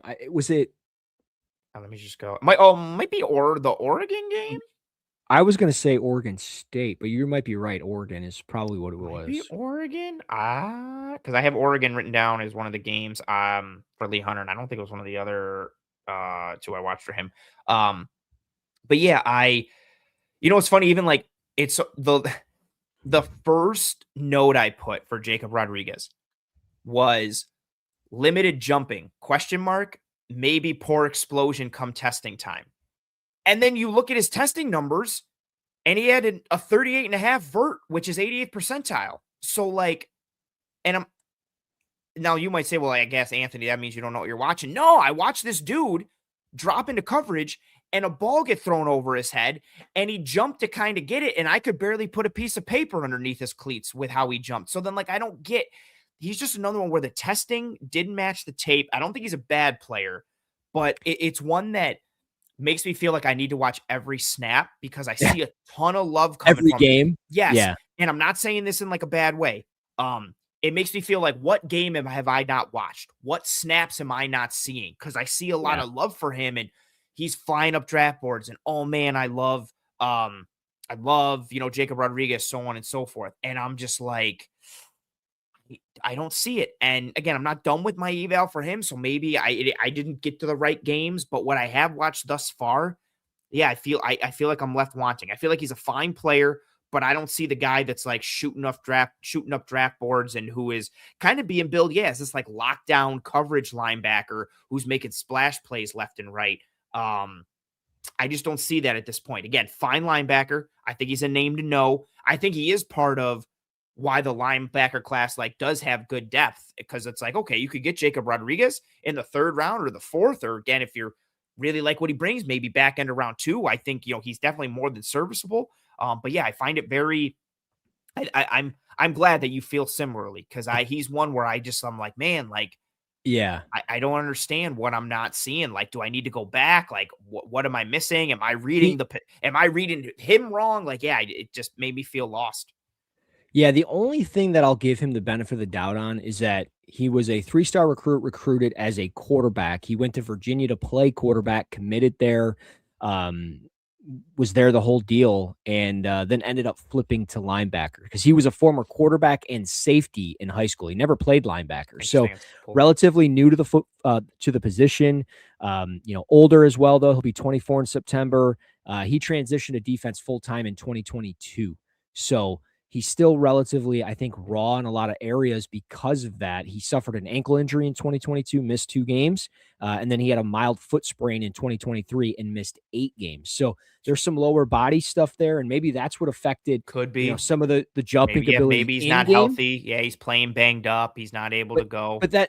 but that's the thing though. Like he's not going to jump 38.5 inches in a game anyways. So Yeah, like that's the other thing. Like what's in that a worth? game where you got to stop and make a play on a dime and turn your hands and move and maneuver to the football, I think it gets a little dicey, and I think there's some risk there taking him too soon. But he's definitely a draftable player and a guy that I think is going to go later than people think personally. But I also think to your point, you talked about like block deconstruction and some of like the hands and everything in general and letting blockers into his chest. I think some of that is tied to the arm length. He only has 30 and 7/8 inch arms, which is 11th percentile. And I know, again, like it might be, that's one thing. I think that's kind of a big thing. That's part of the reason why Nakobe Dean went late. Like everything for Nakobe Dean was great, processing the mentals, the foot speed. And it was like, he's got super short arms. How's he going to get off blocks? And I worry about that. That also affects how high you can jump, right? You might have the greatest vert in the world with your legs, but if you got a little baby T-Rex arm, like you can't get that arm up high enough. Like that's kind of tough. So yeah, yeah, he is an interesting like there's a lot eval. of there's a lot of Quan Alexander to his game with maybe not as much explosiveness. Oh, that's They've fair. I like that. they've If you know what, and I hope no one takes that as like negative. If he turned out to be Quan Alexander had a bit of a run for like 3 to 4 years where he was a pretty sick NFL linebacker. Like that W, I yeah. would take that. Yeah, no, he absolutely was. And the thing with Quan was like, it's with any player, fit matters, right? Like you got to get guys that go to the right landing spot. If he didn't go to Tampa Bay playing next to, Levante Oh David my and some of god, they were those so guys, fun for a while. Yeah. yeah, you know what I mean? Like if he didn't go to that spot and if he would have landed like the New York Jets or, I don't know, The Cleveland Browns, Raiders, the the Raiders, Raiders, it would have been, some hole. Yeah. yeah, it would have been a completely different scenario for him. So, Fair. anyways, I What digress. all right. So I think those are a lot of the early names. Let's give us some other names to know. Maybe favorites of yours, guys that could be in day 2, day 3, just some linebackers who you really like. Because I also think too, let's put this in perspective from a Bills lens anyway. Maybe the Bills believe in Dorian Williams as the starting inside linebacker next to Terrell Bernard. So maybe they're looking for more of a day 3 linebacker, someone that they can bring along and take Dorian's spot next year or give him competition. Maybe they believe in him. So I think it's good to just get some names overall as well. So, Russ, who are some other guys that have kind of made it onto your radar for the linebacker spot? Yeah, I'll throw three names. I won't go in too much crazy detail on each one, but maybe I will. I don't know. But Jake Goldie from Cincinnati is another one. 6'4", Oh, 240. he just got mocked to the Bills today or yesterday by somebody who I forgot who, but yeah, he's been creeping up some names. Sorry, continue.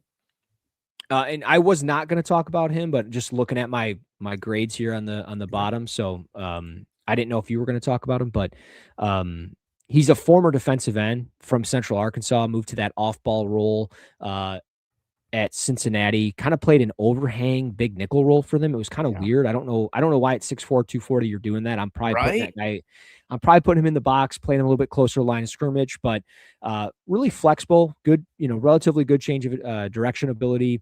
He can gain depth quickly in his coverage drops. Alignment versatility is going to be through the roof for him. So if you're going to run multiple fronts, whether you play him off the ball or on the ball, I think he can do those things. He's effective when blitzing, active at the line of scrimmage. He's got the ability to flip his hips and run. Good bend and chase player as well. He's going to gain and close quickly.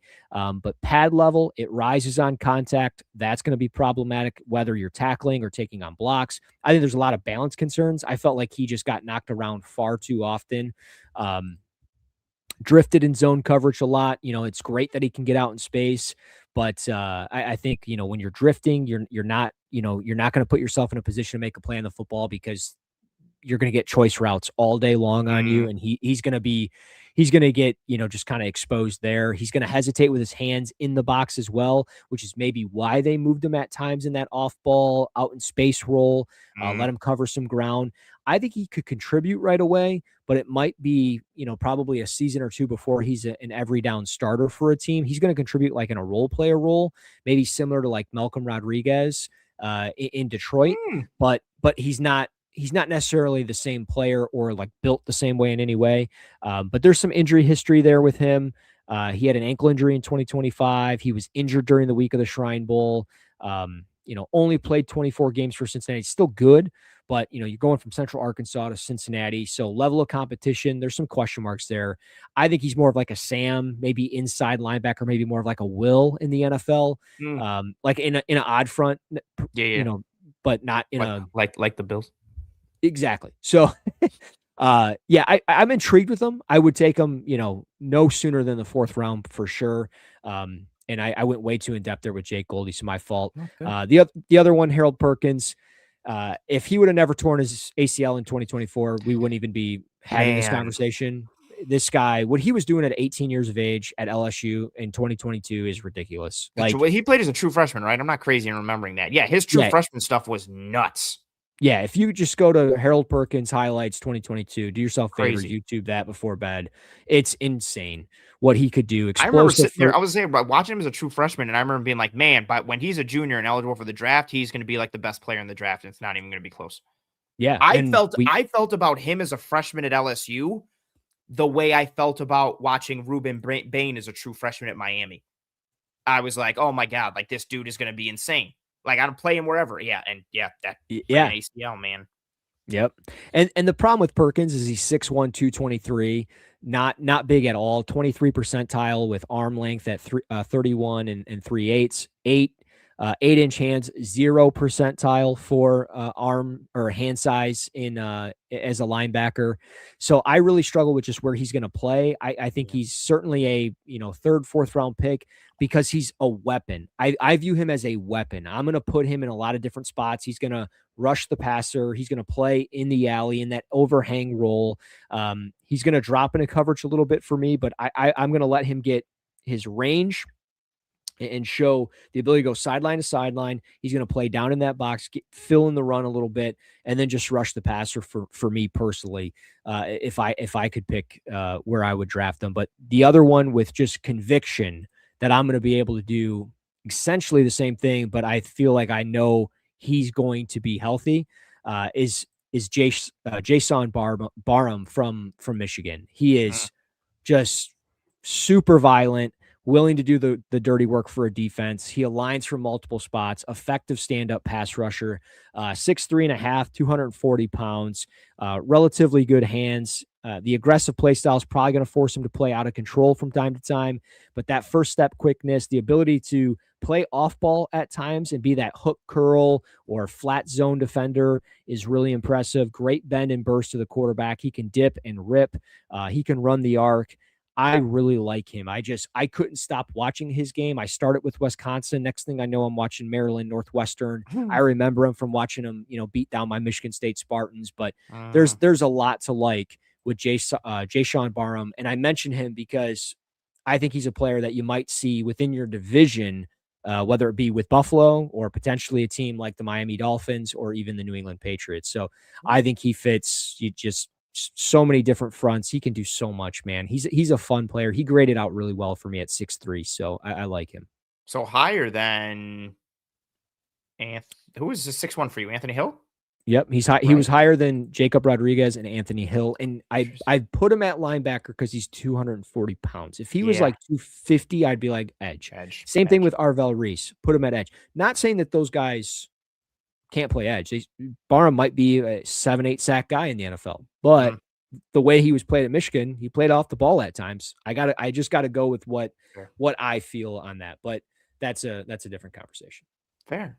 I'm going to use that as a springboard into the edge targets for the Buffalo Bills in round 1/early and some names to know.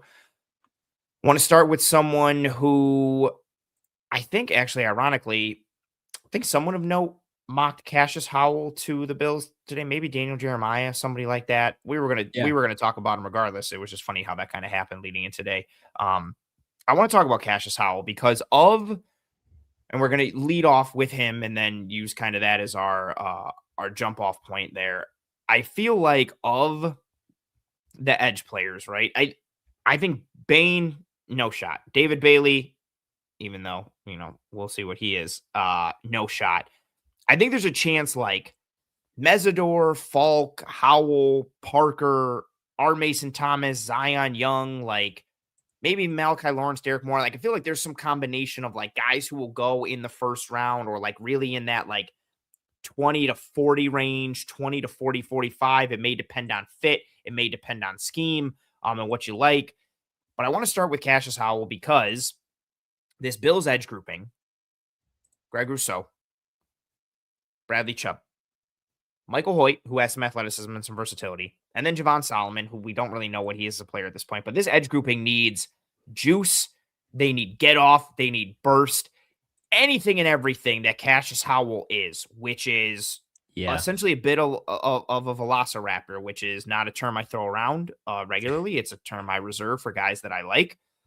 But the frame, the arm length, I think is a legitimate concern. We talked about it earlier, or you mentioned it earlier, and I want to look now to confirm. Yeah, 0 percentile for arm length and the first percentile for wingspan. He's got 30 1/4 inch arms, a 74 1/4 inch wingspan, but 92nd percentile 10-yard split, 90th percentile 40, 40th percentile for the vert, and 44th for the broad, which I was surprised because he plays with a lot of juice and a lot of burst and a lot of explosion. But let's lead off with Cassius Howell. What do you think about him? I think he's going to be a highlight scouting dream for a lot of folks because his highlights are immaculate and just so fun.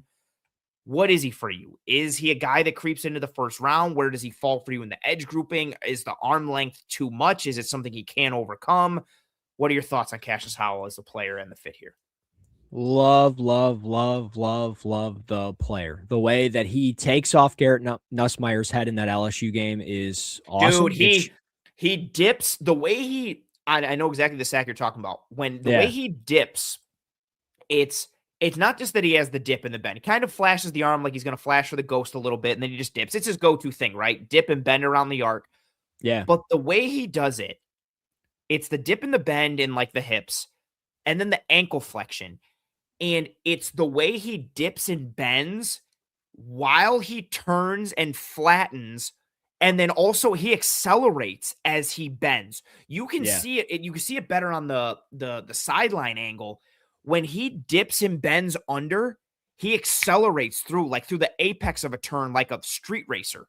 Yeah. And he picks up steam, accelerates through the arc while he's dipping and bending and flattens, and then comes up for air and just hammers Nussmeier. Like, Yeah. I know one play does not an evaluation make, but damn, that play is sexy as hell, and it's Yeah, so it fun. is. It is, man. And he's a guy that I would pound the table for, just simply because if you swing and you miss, okay, you probably know why you miss. It's either Yeah, because he's a fair. psycho off the field, or the arm length just was too problematic for him to overcome. Yeah. But at the end of the day, like, I don't think he's going to be there on the turn in the second round for you. Like, I don't think he makes it out of the top 40 picks in this draft because of that burst and that explosiveness and that bend. There's just too much there. And when you have a good defensive coordinator, you can deploy him in any which way.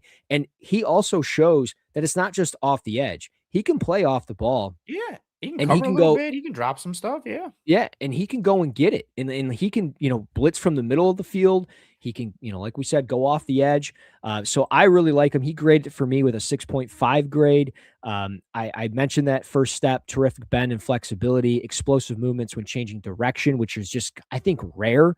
You don't see that very often when guys are changing direction, to have like an extra gear of explosiveness. Mm. He can be a bend and chase player all day long. Shorter arms, again, problematic. Play strength is going to be problematic against the Mm-hmm. run. Hands can hit too wide and high at times when he's, trying to work his hands. But the pass rush variance that he has is next level, man. Like, it's some of the best variance or variety in pass rush moves of any pass rusher in this draft. And I wish he was a little bit longer. I wish he was a little bit bigger. It makes me think back to 2024 with Gabriel Murphy all over again at UCLA, who was my boy coming out at 6'2", 247, but he only had 30.5-inch arms.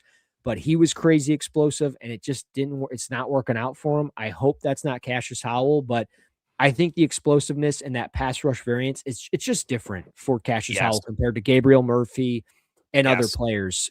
So I love the skill set. And if I'm the Bills, some of my guys are gone. If this guy's available at pick 26, I'm probably taking him, just because what Jim Leonard, I think, can get out of him. So that's where I am with Cassius Howell. I think he can be a plug and play guy. What I like with him for the Bills is he can, and not that he would just be this for forever, but he really can be such a strong designated pass rusher. Like, it's third and long, or it's a known passing down and distance. Cool. Just put him out there and let him hunt. Like, he would be such a fun addition. We'll see what Michael Hoyt is like when he I saw that comment. That's funny. Yeah, I'm laughing at that. I saw you smirking, then I looked aside.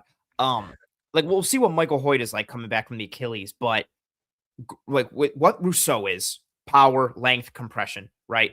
Bradley Chubb, a little more athleticism and some more flexibility and fluidity in his body, a little more burst, but still power compression type of guy. Hoyt's a physical power compression guy, but he has some athletic skill set versatility to him. You throw Howell in there, he's unlike anyone that they have. And I think he's somebody who you could bring along. And in the meantime, just be like, hey, man, we know they're passing on this drive. Just go hunt. Just go rush off the edge. Go be fast and crazy and nuts. And yeah, I just think his skill set works really well as a complementary piece in that edge room for the Bills and even for a lot of teams. But I'm with you for a lot of it. I'm just going to read off my notes. The first thing I put, 0 percentile arm length.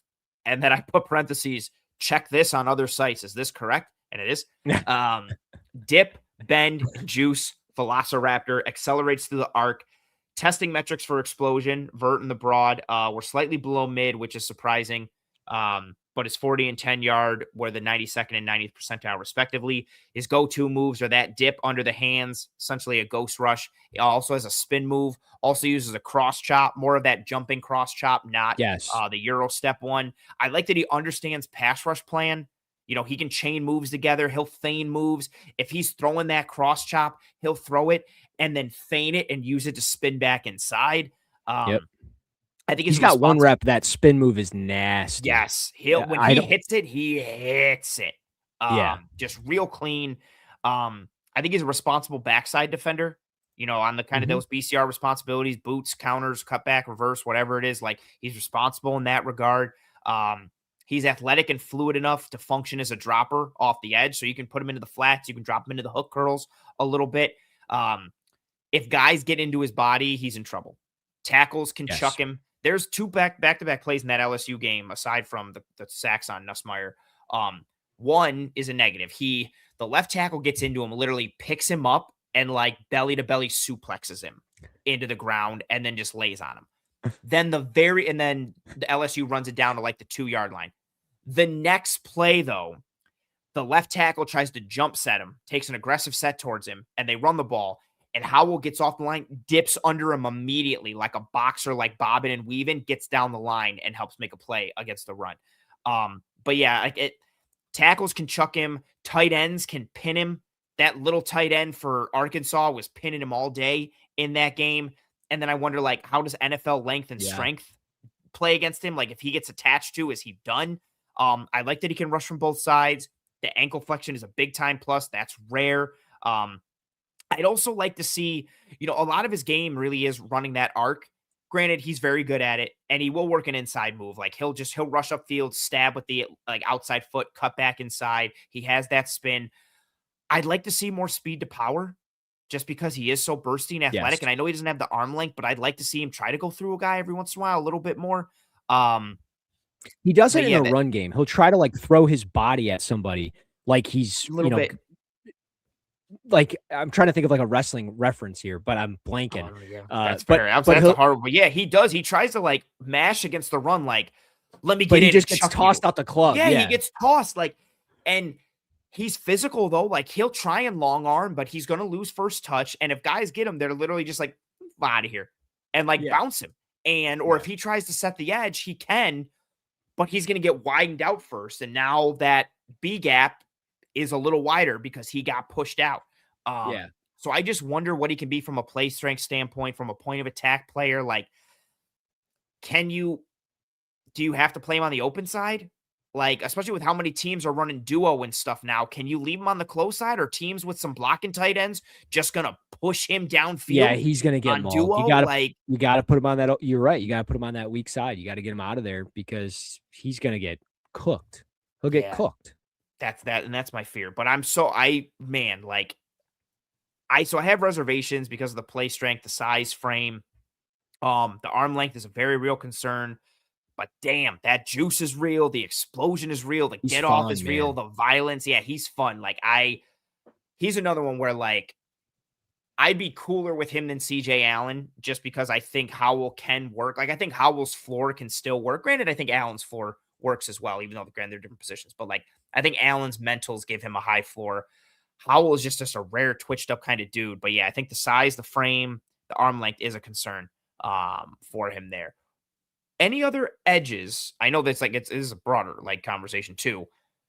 Are there edges for you that you like more in the back end of round one that you think might be a good fit, or just a player you like in general? Like, who are some other edges for you that are the back end of round one, or early round two, or some names that really you're a fan of or you've gravitated towards their game? Yeah, I mean TJ Parker from Clemson for sure. That one will just always be a win for me because he reminds me so much of Chris Braswell, and I was a big Chris Braswell guy. You loved Chris Braswell. You were such a big Braswell guy. And he still might be great. We never know. But, with Parker, they're just very similar. Like good blend of speed and power, effective long arm move. I was going to say that long arm, it starts and ends with the long arm for TJ Parker. Yeah, and that's one thing. He has to develop some type of counter and establish a better pass rush plan. Get some type of chop swipe in there, whether it be get a double swipe move in there, just something that you can also hang your hat on, not just the long arm all the time. Because once that gets solved and you become predictable, then you become one dimensional, and then you're out of the league. So I have some concerns there. I think he needs to squeeze down blocks a little bit better and more consistently in the run game. There were times, he's getting reached or he's, getting kicked out far too easy. Probably got to work on wrong arm and some things, but his hands, when he hits, he strikes first, he strikes quick.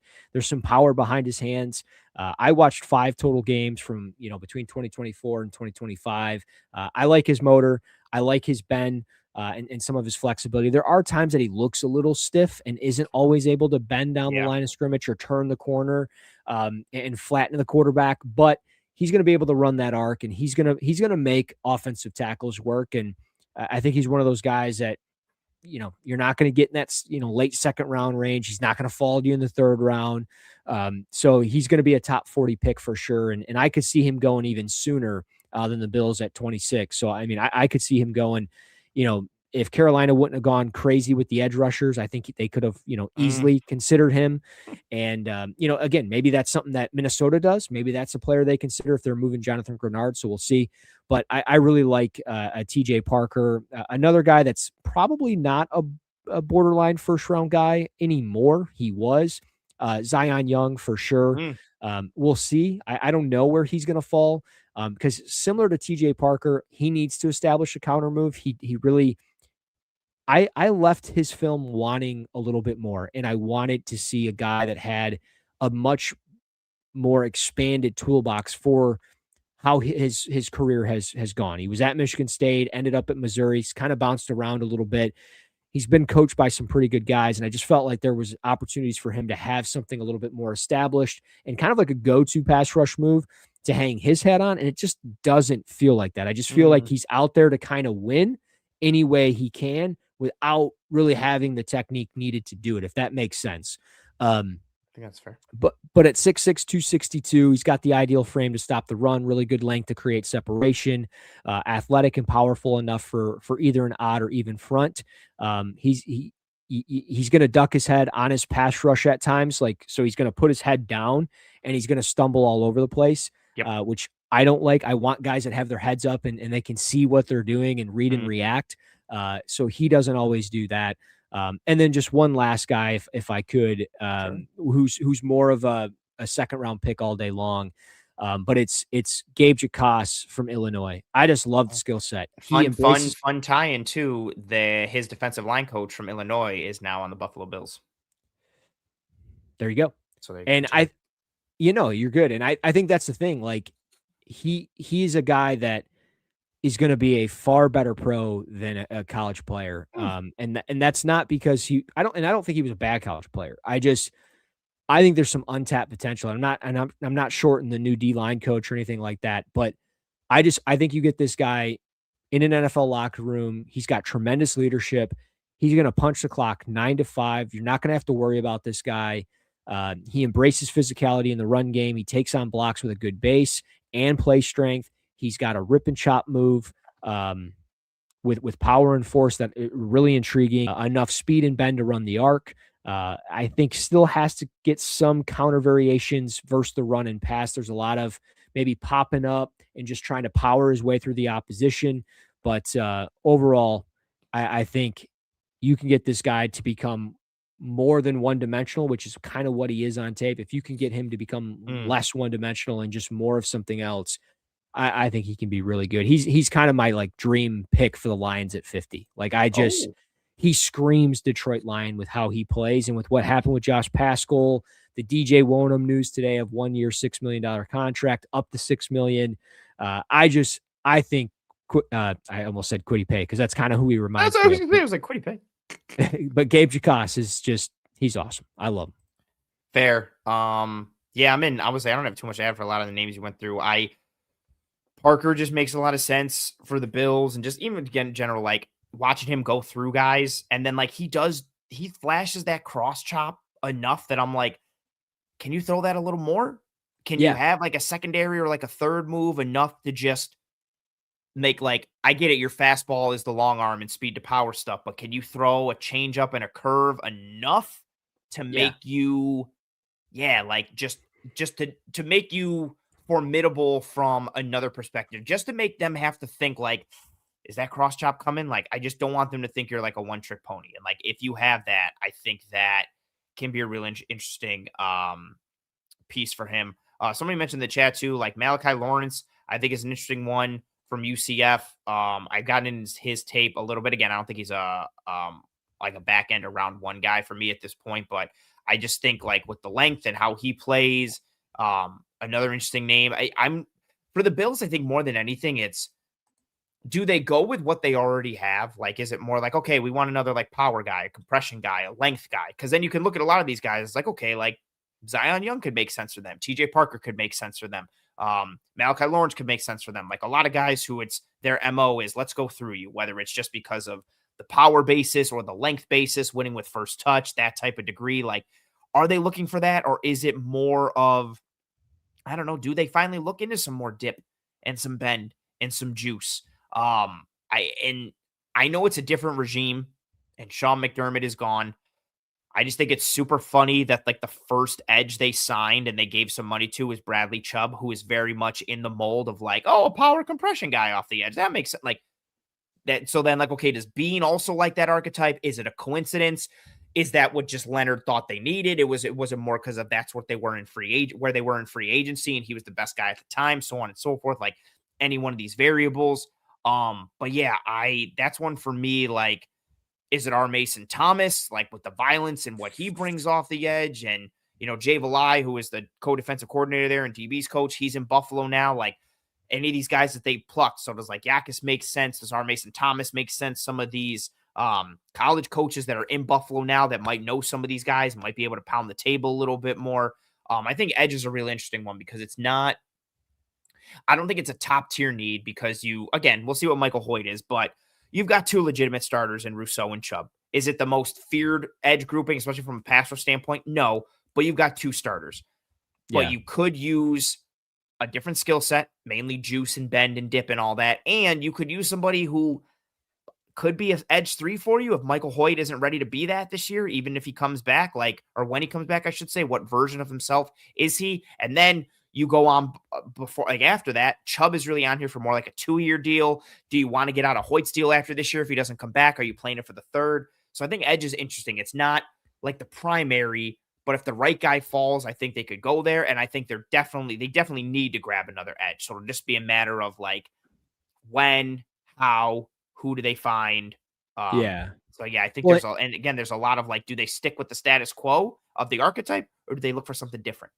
Yeah, and that's what I was going to say. Like, do they follow that archetype or do they go just, with the best player that they feel suits their defense now? Yeah. Or are they going for that specific height and weight and arm length? And is there certain things that they need to check off or they're not taking them? Because it's like if it's a certain height and arm length, like, Denise Sutton from Penn State might be that guy, 6'6", 256. I think he's a really intriguing player. A bit tight-hipped, bit linear, kind of plays a little high, but, he might be worth a roll in the dice if you're getting into the late second, somewhere in that third round range. And he might go even a little later. I don't necessarily know where he's all, going to fall, but he's intriguing to me. I think he's a player that I think the Lions would really like, but I don't know. The Bills are a big question mark because there's a lot of moving parts this offseason. So it's going to be a really intriguing offseason in how they approach the draft for sure. Yeah, like I wonder, like, as somebody like our Mason Thomas and Howell, for example, like they don't check the arm length requirement or like the size and frame. So like, are they even on the board? Because it's like, well, they're explosive juice guys. Do they eat? Is that like, was that a McDermott requirement? Is it a Bean one? I would think Leonard would like some of that based on the fact that he's been in Denver the past couple of years and Nick Bonito is a juiced up type of dude that lives off the edge. So are you trying to find a Bonito? Granted, Bonito is a bit of a rare combination in a lot of ways, but are you looking for that? Or is it more like, no, we need guys with, to your point, certain arm length, certain wingspan, certain play style, or do we get a little difference there? I think it's really interesting at that edge spot and what the archetypes change. And if they do, and to kind of, the conversation that we talked about earlier and even talking about this edge grouping, there's going to be a lot of options in round 1. There's going to be a lot of options in round 3. There's a lot of guys early on day 3. If they trade back and somehow pick up an extra day 2 pick, there's a ton of edges that are going to be available in round 2 and 3 that are like actually good and can be effective with varying levels. So yeah, I think this edge grouping, there's a lot to like. Yeah, I'll be curious how they value a player like Karen Crawford from Auburn. I didn't do a full evaluation of him. No, but he flashed for me when watching for Falk. I'd be like, who's this other guy in the other? Similar to Who's the dude on the other side of Bailey at Texas Tech? Romello Height. Yes, similar to that, where I'd be like, who's this other guy? Like, look at this way this guy moves. I like that. Yeah, no, 100%.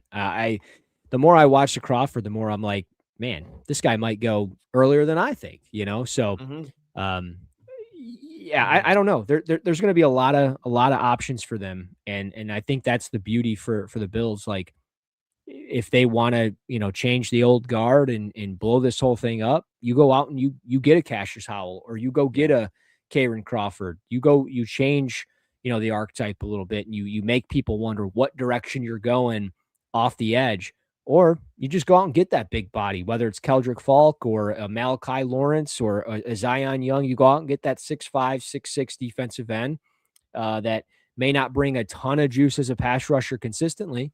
But, you go get a Malachi Lawrence. There's some alignment versatility. You go back to 2024 against Colorado. He's playing off the ball and blitzing up the middle. It's very odd and unique. But then at the same time, you get him off the edge, and there's a little bit of bend there. So I don't know. It's going to be really interesting. I can't wait, obviously, of course, for the NFL draft. But, yeah, a lot of stuff. That's all I got.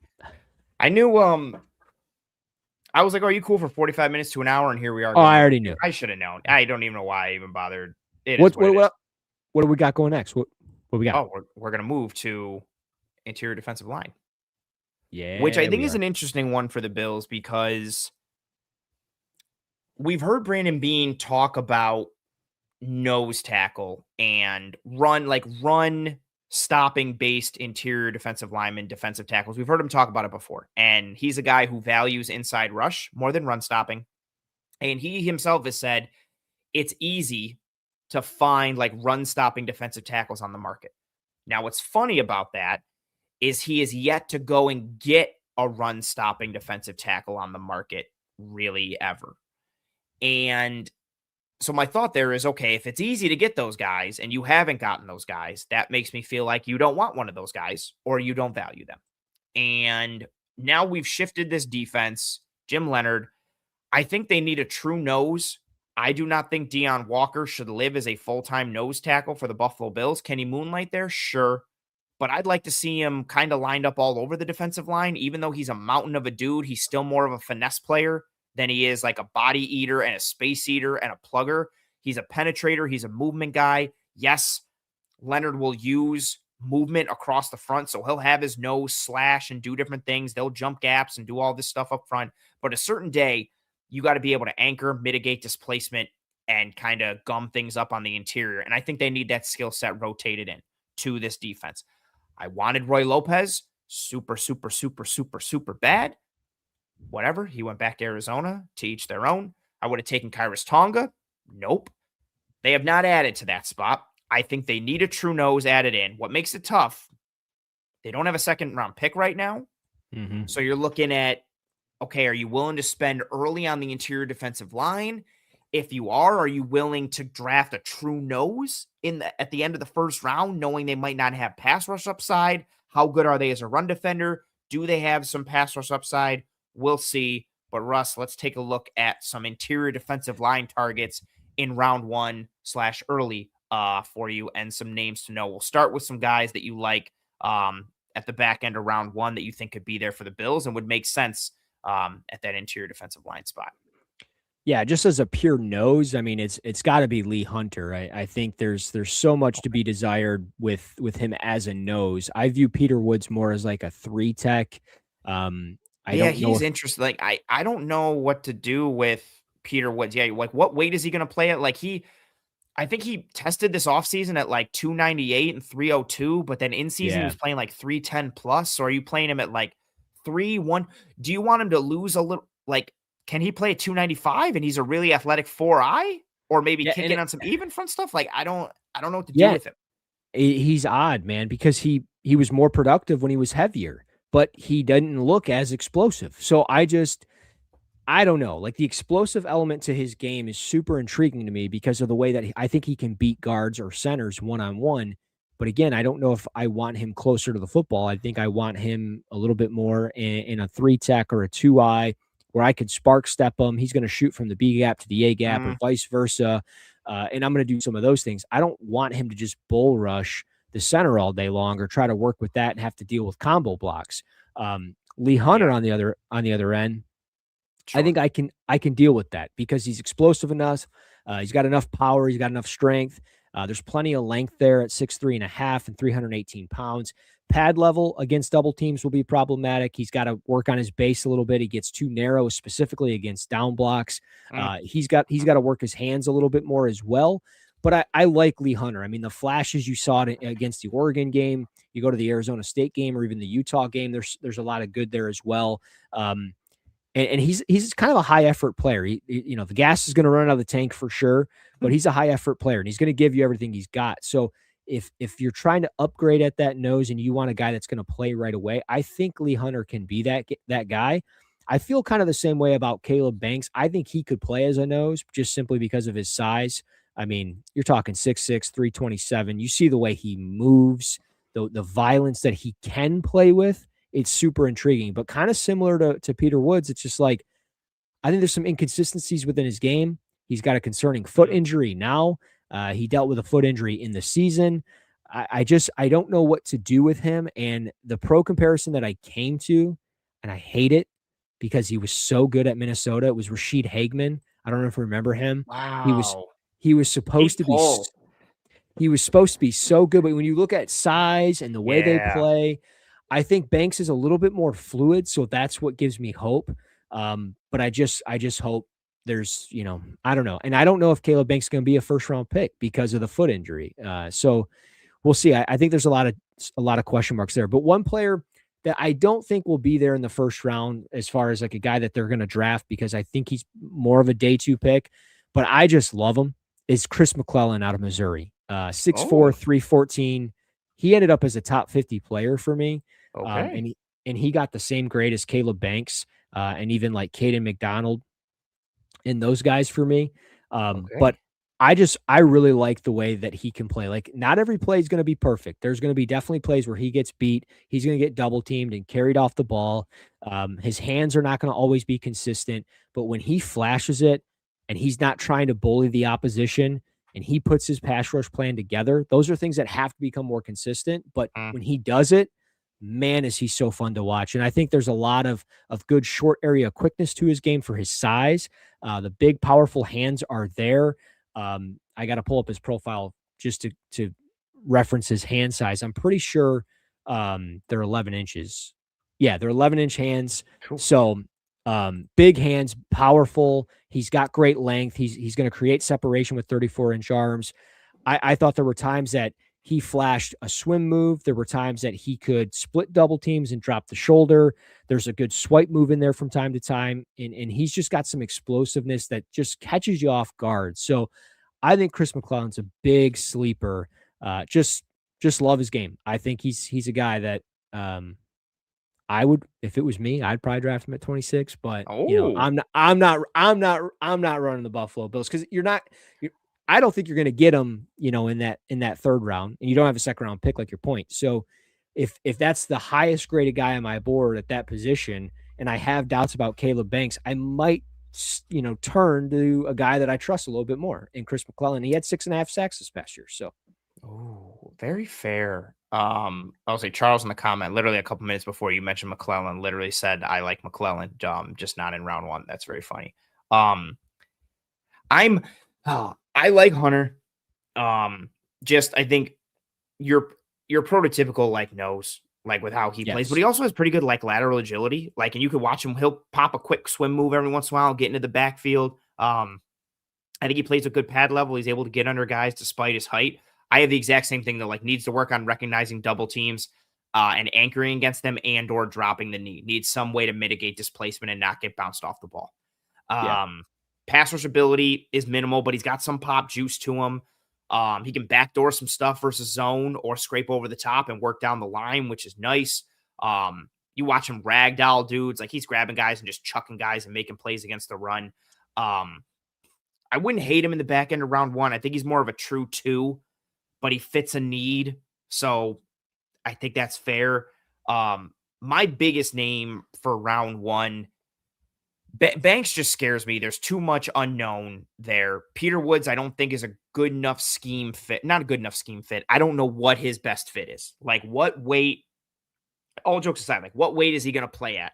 Where are we going to play him? Like, is he going to live as a 3? Is he going to live as a 1? Again, if you hit him at the right weight, especially for a hybrid defense like Leonard's, like, can you play him at some 4-eye? And then when you get down into your nickel even front stuff, can he play a 3 then? And then, like, do you get, like, what kind of usage do you get from him? How committed is he to that? For a guy whose weight fluctuated, can he maintain? Like, that's a hard thing. Like, what is his Yeah. natural weight based on his diet, based on his workout regimen? Like, that's a hard thing to monitor. So that kind of worries me a little bit. Um, if we're going interior defensive line in round 1, I am going for Caden McDonald. I'm going to go for my Yeah. recreation of Tyleik Williams from last year. Although I think there's a bit of a different kind of player. I think McDonald is more of a run defending interior guy, but has a little more juice and pop than Williams did, and kind of going forward and being able to knock some guys back. But I think Hayden McDonald just ticks a lot of boxes. He recognizes down blocks to work over the top of them. He's a block eater, space eater, but again, he has a little pop to him. I like that in the Big Ten championship game against Indiana, he was playing a ton of nose. So you're watching him just work at nose left and right, take Yeah. on guys, gum up the works. I would like to see him, drop the knee a little bit more or recognize double teams faster. It's funny watching him like recognize zone blocks and down blocks on gap scheme runs, but then like not doing the same thing for when double teams are coming at him. But even when he gets knocked off kilter, he can kind of spring back in. He's just a dirty work guy. Like, I think he just gums up the works. He's just a pain in the butt to play against on the inside. Like, there were so many times in that game, man, Sonny Styles was so good in that game. Like, Oh, shocking. dude, He's a he's good player. ridiculous. Like, he's absolutely ridiculous. Like, I've never seen somebody like make so many plays in and around the line of scrimmage perfectly all the time. Like, where he was just hitting the running back with his chest over and over, no matter if it was like in the A gap, the B gap, the C, a stretch play, like a screen. He's so fast, takes such good angles.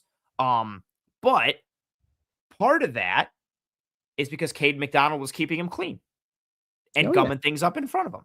Yeah. And some other good players on the defensive line as well. But McDonald would be the guy for me. Like, if they're going to take an interior defensive lineman in round 1, and I don't want to have to worry about questions or role or fit, I'm taking Caden McDonald and I'm putting him in at nose. And then I'll put Deion Walker at 4-eye, or I'll rotate the two of them again. And I think McDonald has enough athleticism and movement where he can knock a center back a little bit, or he can knock a guard back a little bit. He's not some pass rush maven, and he's throwing all these moves and he's got a bag of stuff. But because of the pop and what he can do off the line, he can knock a guy back a little bit and create some displacement. And that's enough for me if you're going to be a plus run defender, which is what Yeah. I think he is. 6'2", 326 pounds, plug him in there. He's not he's not built like a stone like Roy Lopez is, but I think he can function similarly, where he's a guy you drop into the middle of the defense, plays nose for you. If you're playing some even front stuff, he can play a one tech for you, keep your guys clean at the second level. I think he helps your defense immediately again. And, as some of the comments are talking about McDonald, yeah, to Claude's point, like, if they can't find a trade back partner, McDonald is a guy who they could take in round 1, and I'd be like, yep. And I'd get it. I'd understand it. I'd be more than happy with it. Maybe it's me chasing the helmet and the jersey of Tyleik Williams last year before those stupid Detroit Lions took him. But yeah, Caden McDonald would be my guy in round 1, just because I have too many questions on Caleb Banks. I have other questions on Peter Woods, but in a different way. I wouldn't mind Hunter there. And I'm cool with some other guys, like, again, more round 2 or 3. We'll see how it shakes out. But like Yeah. what Corleone was, I like Dominique Orange from Yeah. Iowa State, Big Citrus. Like, I like the way he Yeah. plays, but I think he's more of a true round 3 guy, true day 2 guy. Maybe creeps into round 2. I have more of like an early 3, late 2 on him. Yeah, so Corleone's there. Hunter, I think, is more of a true 2, but like early to mid 2. Like, I think Hunter is the perfect, I know this is splitting hairs, but like, is the perfect pick 35 to 45 type of defensive tackle for a team who did something else early on, or who needs more of that role. If the Bills did it in round 1, I'd be fine, because again, I think they need it. But I think McDonald gives you a little more usage versatility than Hunter overall. So Hunter could creep in there, but for me, yeah, it'd be Caden McDonald. Just the whole interior D-line class, I have a lot of question marks. I thought I was gonna come Fit and away. usage, and then other questions are going to make the board super wonky for teams. Y Yeah, and I really struggled putting it together. I thought it was gonna be so much easier. Like, when I first watched Peter Woods, I was like, "Dude, this guy's awesome." And Yeah. then, you find out, you look at more into him and you find out a little bit more into his tape, and you're like, "I don't know now." And then I'm watching other guys, and I'm like, "I don't know about this guy." And I just had so many question marks regarding every single guy, even Caden McDonald, and I like him, um, to everything that you said. I just wish he had produced a little bit more. He did No, not I produce. completely agree. Yeah.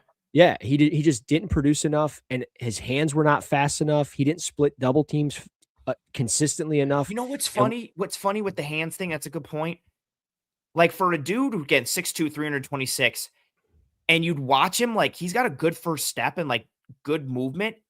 And yeah, it's funny, like dude, how can you move your whole body like that, but not do your but hands your when you hands do are, it? like, way Yeah, back bro. here still, like, Yeah, they're not it's actually, but they're, yeah, like, behind him. It's yeah. weird. That's such a good call now that you say it. I'm like picturing all these reps where I'm like, oh, look at this get off. And then I'm like, oh, dude, your hands.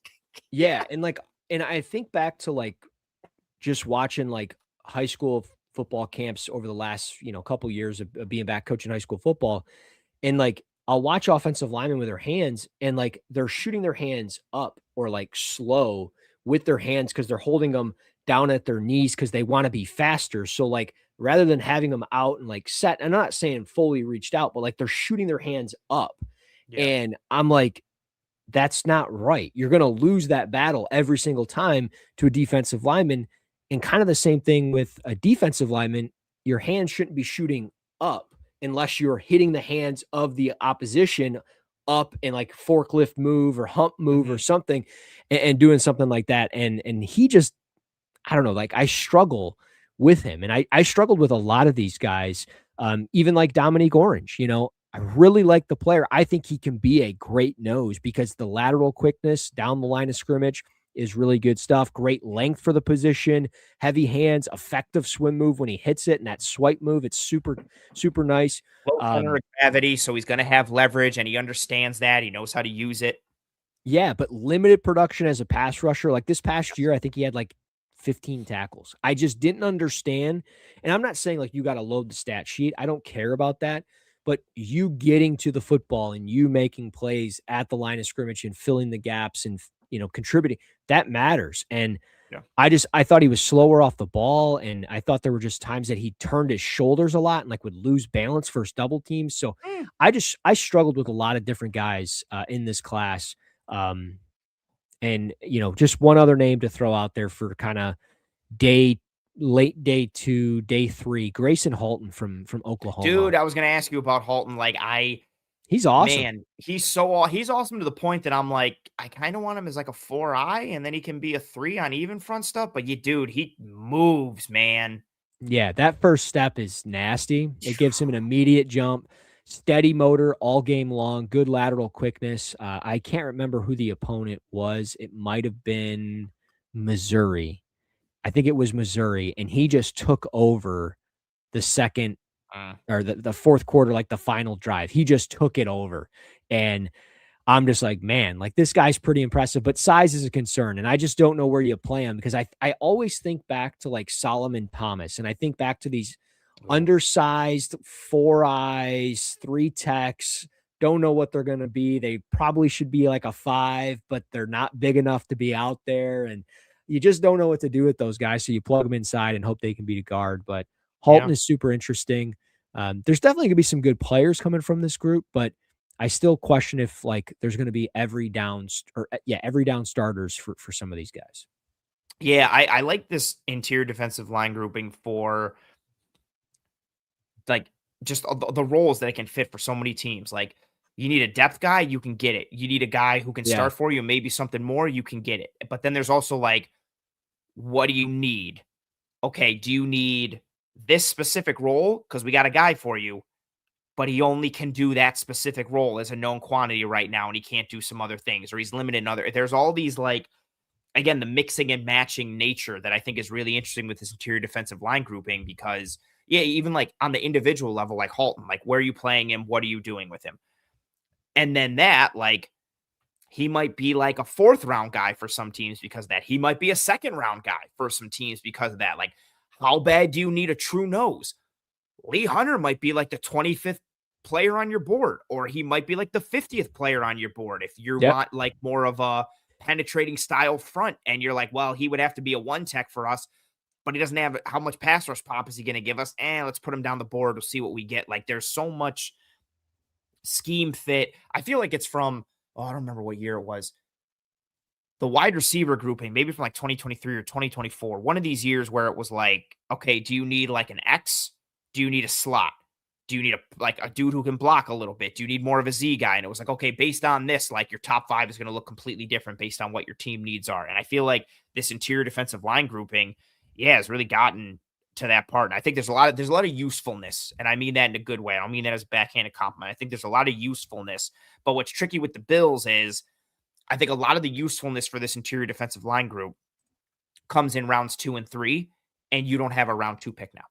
So Yeah. it's like, where do you get that? Are you getting it in round 3, or like, is Dominique Orange still there in round 4? And I'm like, that's a great pick. Take Dominique Orange in round 4. That's solid. I don't think he's going to fall that far, but who knows? Like, maybe he could. Yep. Maybe teams are scared off for some reason. If you can get a really good role player at that one thing in round 4, cool, fine. Yeah. But yeah, I think Oh, yeah. where they pick now, I think is a little wonky for that, given the team needs. This last position I want to talk about, wide receiver for the Buffalo Bills. The Bills traded for DJ Moore. Russ, you're looking at this wide receiver room. It's DJ Moore and Josh Palmer and Keon Coleman and Khalil Shakir.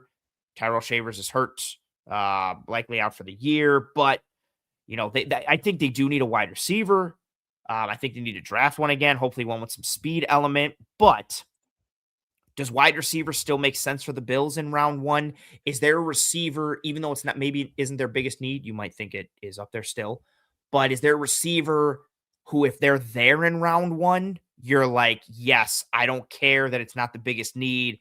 This guy's there. He's either great himself or he's a great fit. Does wide receiver still make sense for the Bills in round 1 or early? And if so, who's kind of somebody that you would maybe make that call for? Yeah, I mean, I don't think they would in the first round, to be honest with you. I don't see it. I think that's why you went and traded for DJ Moore, to kind of plant the flag, like that's our guy. And I think it would be kind of a wrongdoing to bring him there, give up that second round pick, and then double down and get a receiver. Dude, that'd be crazy. Yeah, imagine if they took like Denzel Boston in round 1, I'd be like, what? Yeah, and I think that's kind of redundant a little bit to what you've already tried in the past. And I'm not saying Denzel Boston is bad by any means. He's a fine player. I do struggle with him a little bit at times. Like, he's awesome, and then there's times where I'm like, I don't know what the hell this guy is. He's another one that has been popular in our texts because we were just like, I don't get him. Like, he doesn't. Yeah. He's like an X, but he doesn't play as big or as physical as an X. But he's got some movement to him a little bit. But then like, he's also like not the best route runner, but he's fine enough. But then like, he struggles to get off press, like he struggles to get off a jam, and when guys attach to him, but like, he moves better than it. It's just I feel like he's another guy who has like eggs in all these different baskets, but not enough in one basket for me to be like, that's what you do. And so he's wonky. Yeah, he like doesn't sink his hips consistently. He can struggle versus press. He's an odd one. He's a very odd one. There's a lot of inconsistencies with his games, but I think there's a chance that he goes in the first round, just kind of based off of things that it sounded like coming out of the combine. But I feel like that's always the case with a lot of these skilled guys. And I don't know if that's like just fantasy football, like revving it up a little bit. It's always interesting. The one that would be like for me, where I'm just like, hey, I'm pounding the table, like all the DNs are gone that we want, all the D tackles are gone, all the other positions that we've talked about tonight, the players that we've talked about as first round picks are off the board. I would go KC Concepcion. I don't know if I'm saying his name right. I never know that. That would be the guy for me. I know he catches and claps, and it's kind of weird the way he catches the football, but the acrobatic catches that he has, I know there's concentration drops, but the movement, the fluidity, the speed that he has to go vertical is there. I love his tape. He reminds me a lot of like Brandon Lloyd from back in the day. I remember you told me that too in the text. That's fair. Yeah, and he's not as established as Brandon Lloyd. His hands are not as strong, but he makes these acrobatic catches look easy, man. And I think he would be just a great complement to the pieces that you have. And I think DJ Moore, Khalil Shakir, Dalton Kincaid, and KC would be a really fun four-way group there for Josh Allen. So that would be kind of in the first round. I can go into the later rounds if you want. I just was going to turn it over to you, but yeah, that's I mean, outside of that, I don't see any other first round receivers. Like looking at my board, Carnell Tate, Makai Lemon, and Jordan Tyson not going to be there. I don't even think Omar Cooper's going to be there. I think he's going to go Mm, way. I think he's going way sooner than people think. I always mock him to the Rams at 13. He just screams L.A. Rams. Um, that's fair. so I don't think he's going to be. I don't think he's an option for the Bills, and I just don't see them going wide receiver. I think it's more of a day 2, day 3 pick for them, and they're going to find a guy that kind of fits a specific role that they're looking for, and hope to expand it to something a little bit more. 1000%. Yeah, I don't think they go wide receiver in round one. I'm looking at more of like a round four wide receiver. I don't even want to take a wide receiver in round three. I think it's too much of. You have too many other needs at linebacker, interior defensive line, edge, and I'd still even take a safety before I'd take a wide receiver because Gardner Johnson and Gino are each on 1 year deals. Yep. And Gardner Johnson is super volatile. Like he might punch somebody in the face in minicamp and be off the team. Like I'm not even making that as a joke. Like that can literally happen. And I say that as a guy who's advocated for him for years and wanted the Bills to add him back in 2023, actually. So yeah, I just think your safety room still needs some long-term answers. Could also potentially get an upgrade. Yeah, so I would take that over wide receiver. For me, I'm gonna like sell out. I don't care what the rest of his measurables are. Give me Brennan Thompson, the wide receiver from Mississippi State. Just give me an absolute dude who flies. I think he's a better route runner than he gets credit for. Not to the level of like he's routing everybody up, but give me the dude who runs 4.26 and who runs by everybody and understands how to use the speed and can do some things with it. Give me him as your wide receiver 5. Let me develop him and coax him a little bit. He gives you the ability to kind of pull, some stretch some the field a little bit as a rookie, develop into something more. But that'd be like where I'm looking. Like it'd be round 4 at the earliest for a receiver, Yeah. just because unless they trade back and they acquire like a round 2 pick, or they get somehow multiple day 2 picks. I'm like, okay, cool. Now we can play some things a little bit. Right now, you're looking at you have a first round pick and a third round pick. Those 2 spots have to go to some combination of, if you're using both of them, if you're not trading back, those have to go to some combination of edge, linebacker, interior defensive line, safety over anything else. So those are 4 spots in need, and you only got 2 picks in the first 3 rounds to do it. So I just don't think they have the luxury of going receiver before round 4 right now. Definitely not round 1. If they hadn't traded for DJ Moore and they still had all their picks as regular, I would prefer Casey Concepcion at 26 over Denzel Boston. Just his movement, the route runner, the Yeah. athleticism, gives you some punt return ability as well. He's also from Rochester, which is an hour outside of Buffalo. His dad grew up a Bills fan, all that stuff. I just think he's a good player. He's a fun player. I watched a bunch of Texas A&M this year. Him and that other sick receiver that they have were just such a fun, dynamic duo at wide receiver. It's driving me absolutely nuts. Oh, Well, uh, while you're thinking of it, I'm looking uh, it up. like looking at fourth round for them, or even maybe even a little bit later, I don't know Craver, where this Mario Craver. Craver. Sorry, it was Craver and Oh, Concepcion. I was like, I know it's a C. Yeah, they're both. Craver's tiny, war number 1. But starting from that first game against Notre Dame, where I was watching him shake everybody left and right, I was like, oh, yeah. And Craver and Concepcion were sick. Sorry, continue. no, you're good. You're good. Um, a guy that is super under the radar to me, and I've talked to you about him. I've told you to watch him if you haven't. No big deal. He was a transfer from Indiana.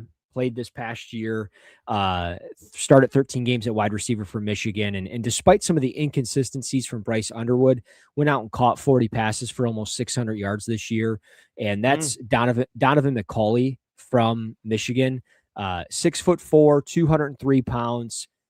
If you're looking for kind of that wide receiver, 3-4 potential X receiver, I think that this guy has what it takes. And I think he moves really well for his size. He did That not test USC at the tape was good. When I watched Michigan versus USC, I kept an eye out for him right there while I was watching for Fitzgerald, and I was like, "Oh yeah, Russ is right." Yeah.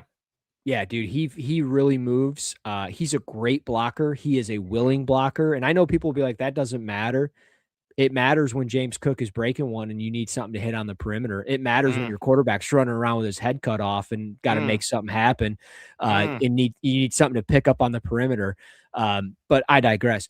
Donovan mm, McCulley, I really like. I really do think he's an underrated player. I think he can be a solid pro. I think like when you think of like Josh Reynolds and some of those bigger body receivers that aren't going to amount to 70, 80 receptions, but they're going to get you a solid 30 or 40 and be good role players, special teams guys.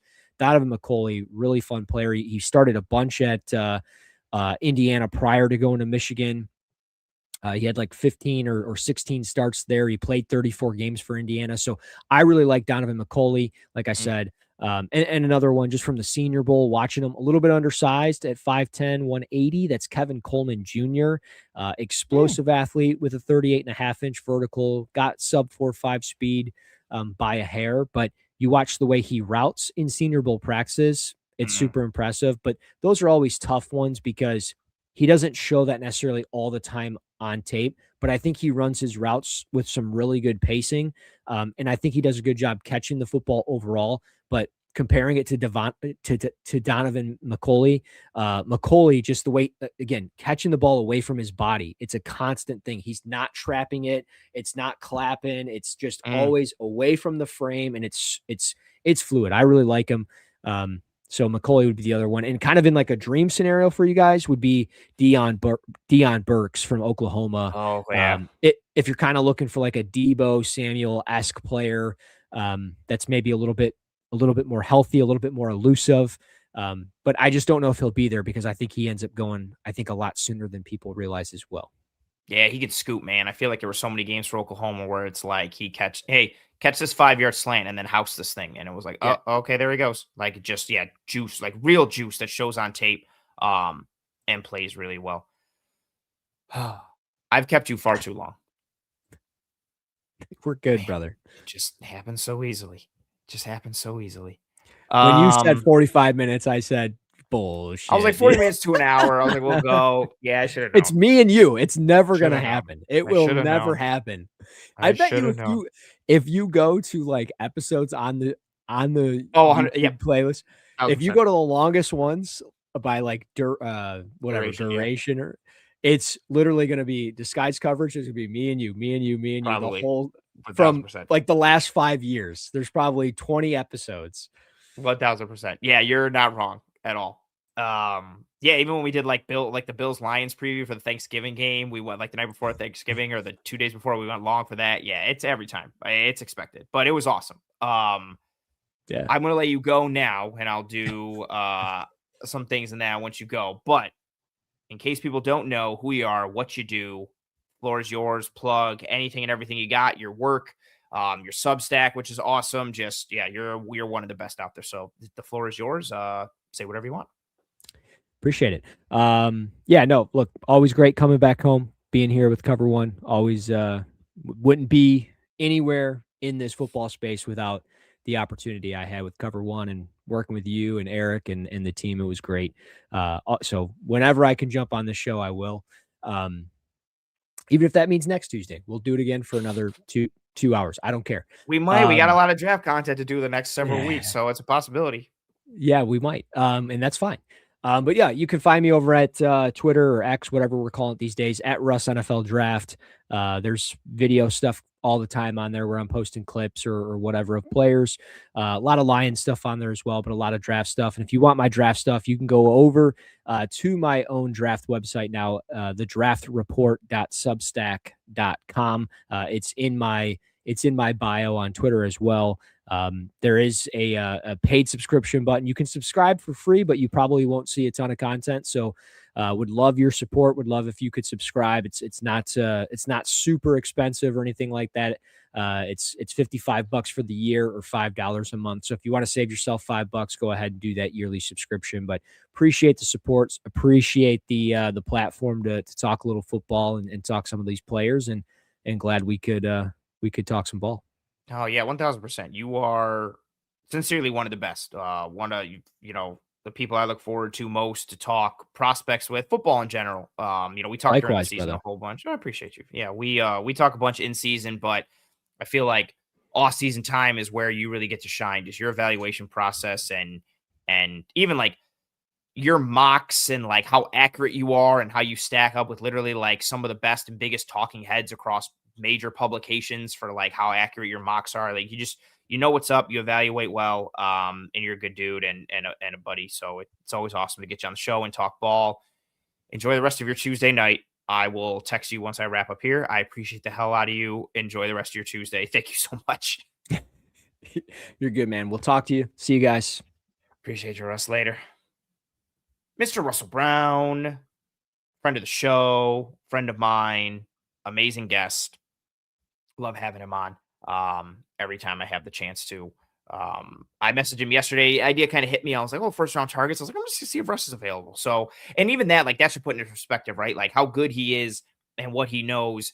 It's not like the guys we talked about, like I told him about this last week and we started prepping and going through some things. Like he's just always evaluating and always putting together a big board and always working towards this. So I could grab him 24 hours before a show and be like, hey, do you want to join me to talk about some first round dudes? He'd be like, oh, yeah. And he just offer it, knows what's up. So, yeah, sincerely one of the best. Check out his Substack, anything and everything he has. Happy St. Patty's Day to all you folks in the chat. Yeah, Russ absolutely is one of the best. You know what else is one of the best? Not only one of the best pizza in Buffalo, New York. One Pie Pizza. I say it every week. They don't sponsor the show. I reversed it. I don't say they're the best because they sponsor the show. They sponsor the show because I think they are the best. Sweet sauce pie, cup and char pepperoni, homemade blue cheese. Even they got good salads. They have a catering division called Elevated Catering of Buffalo.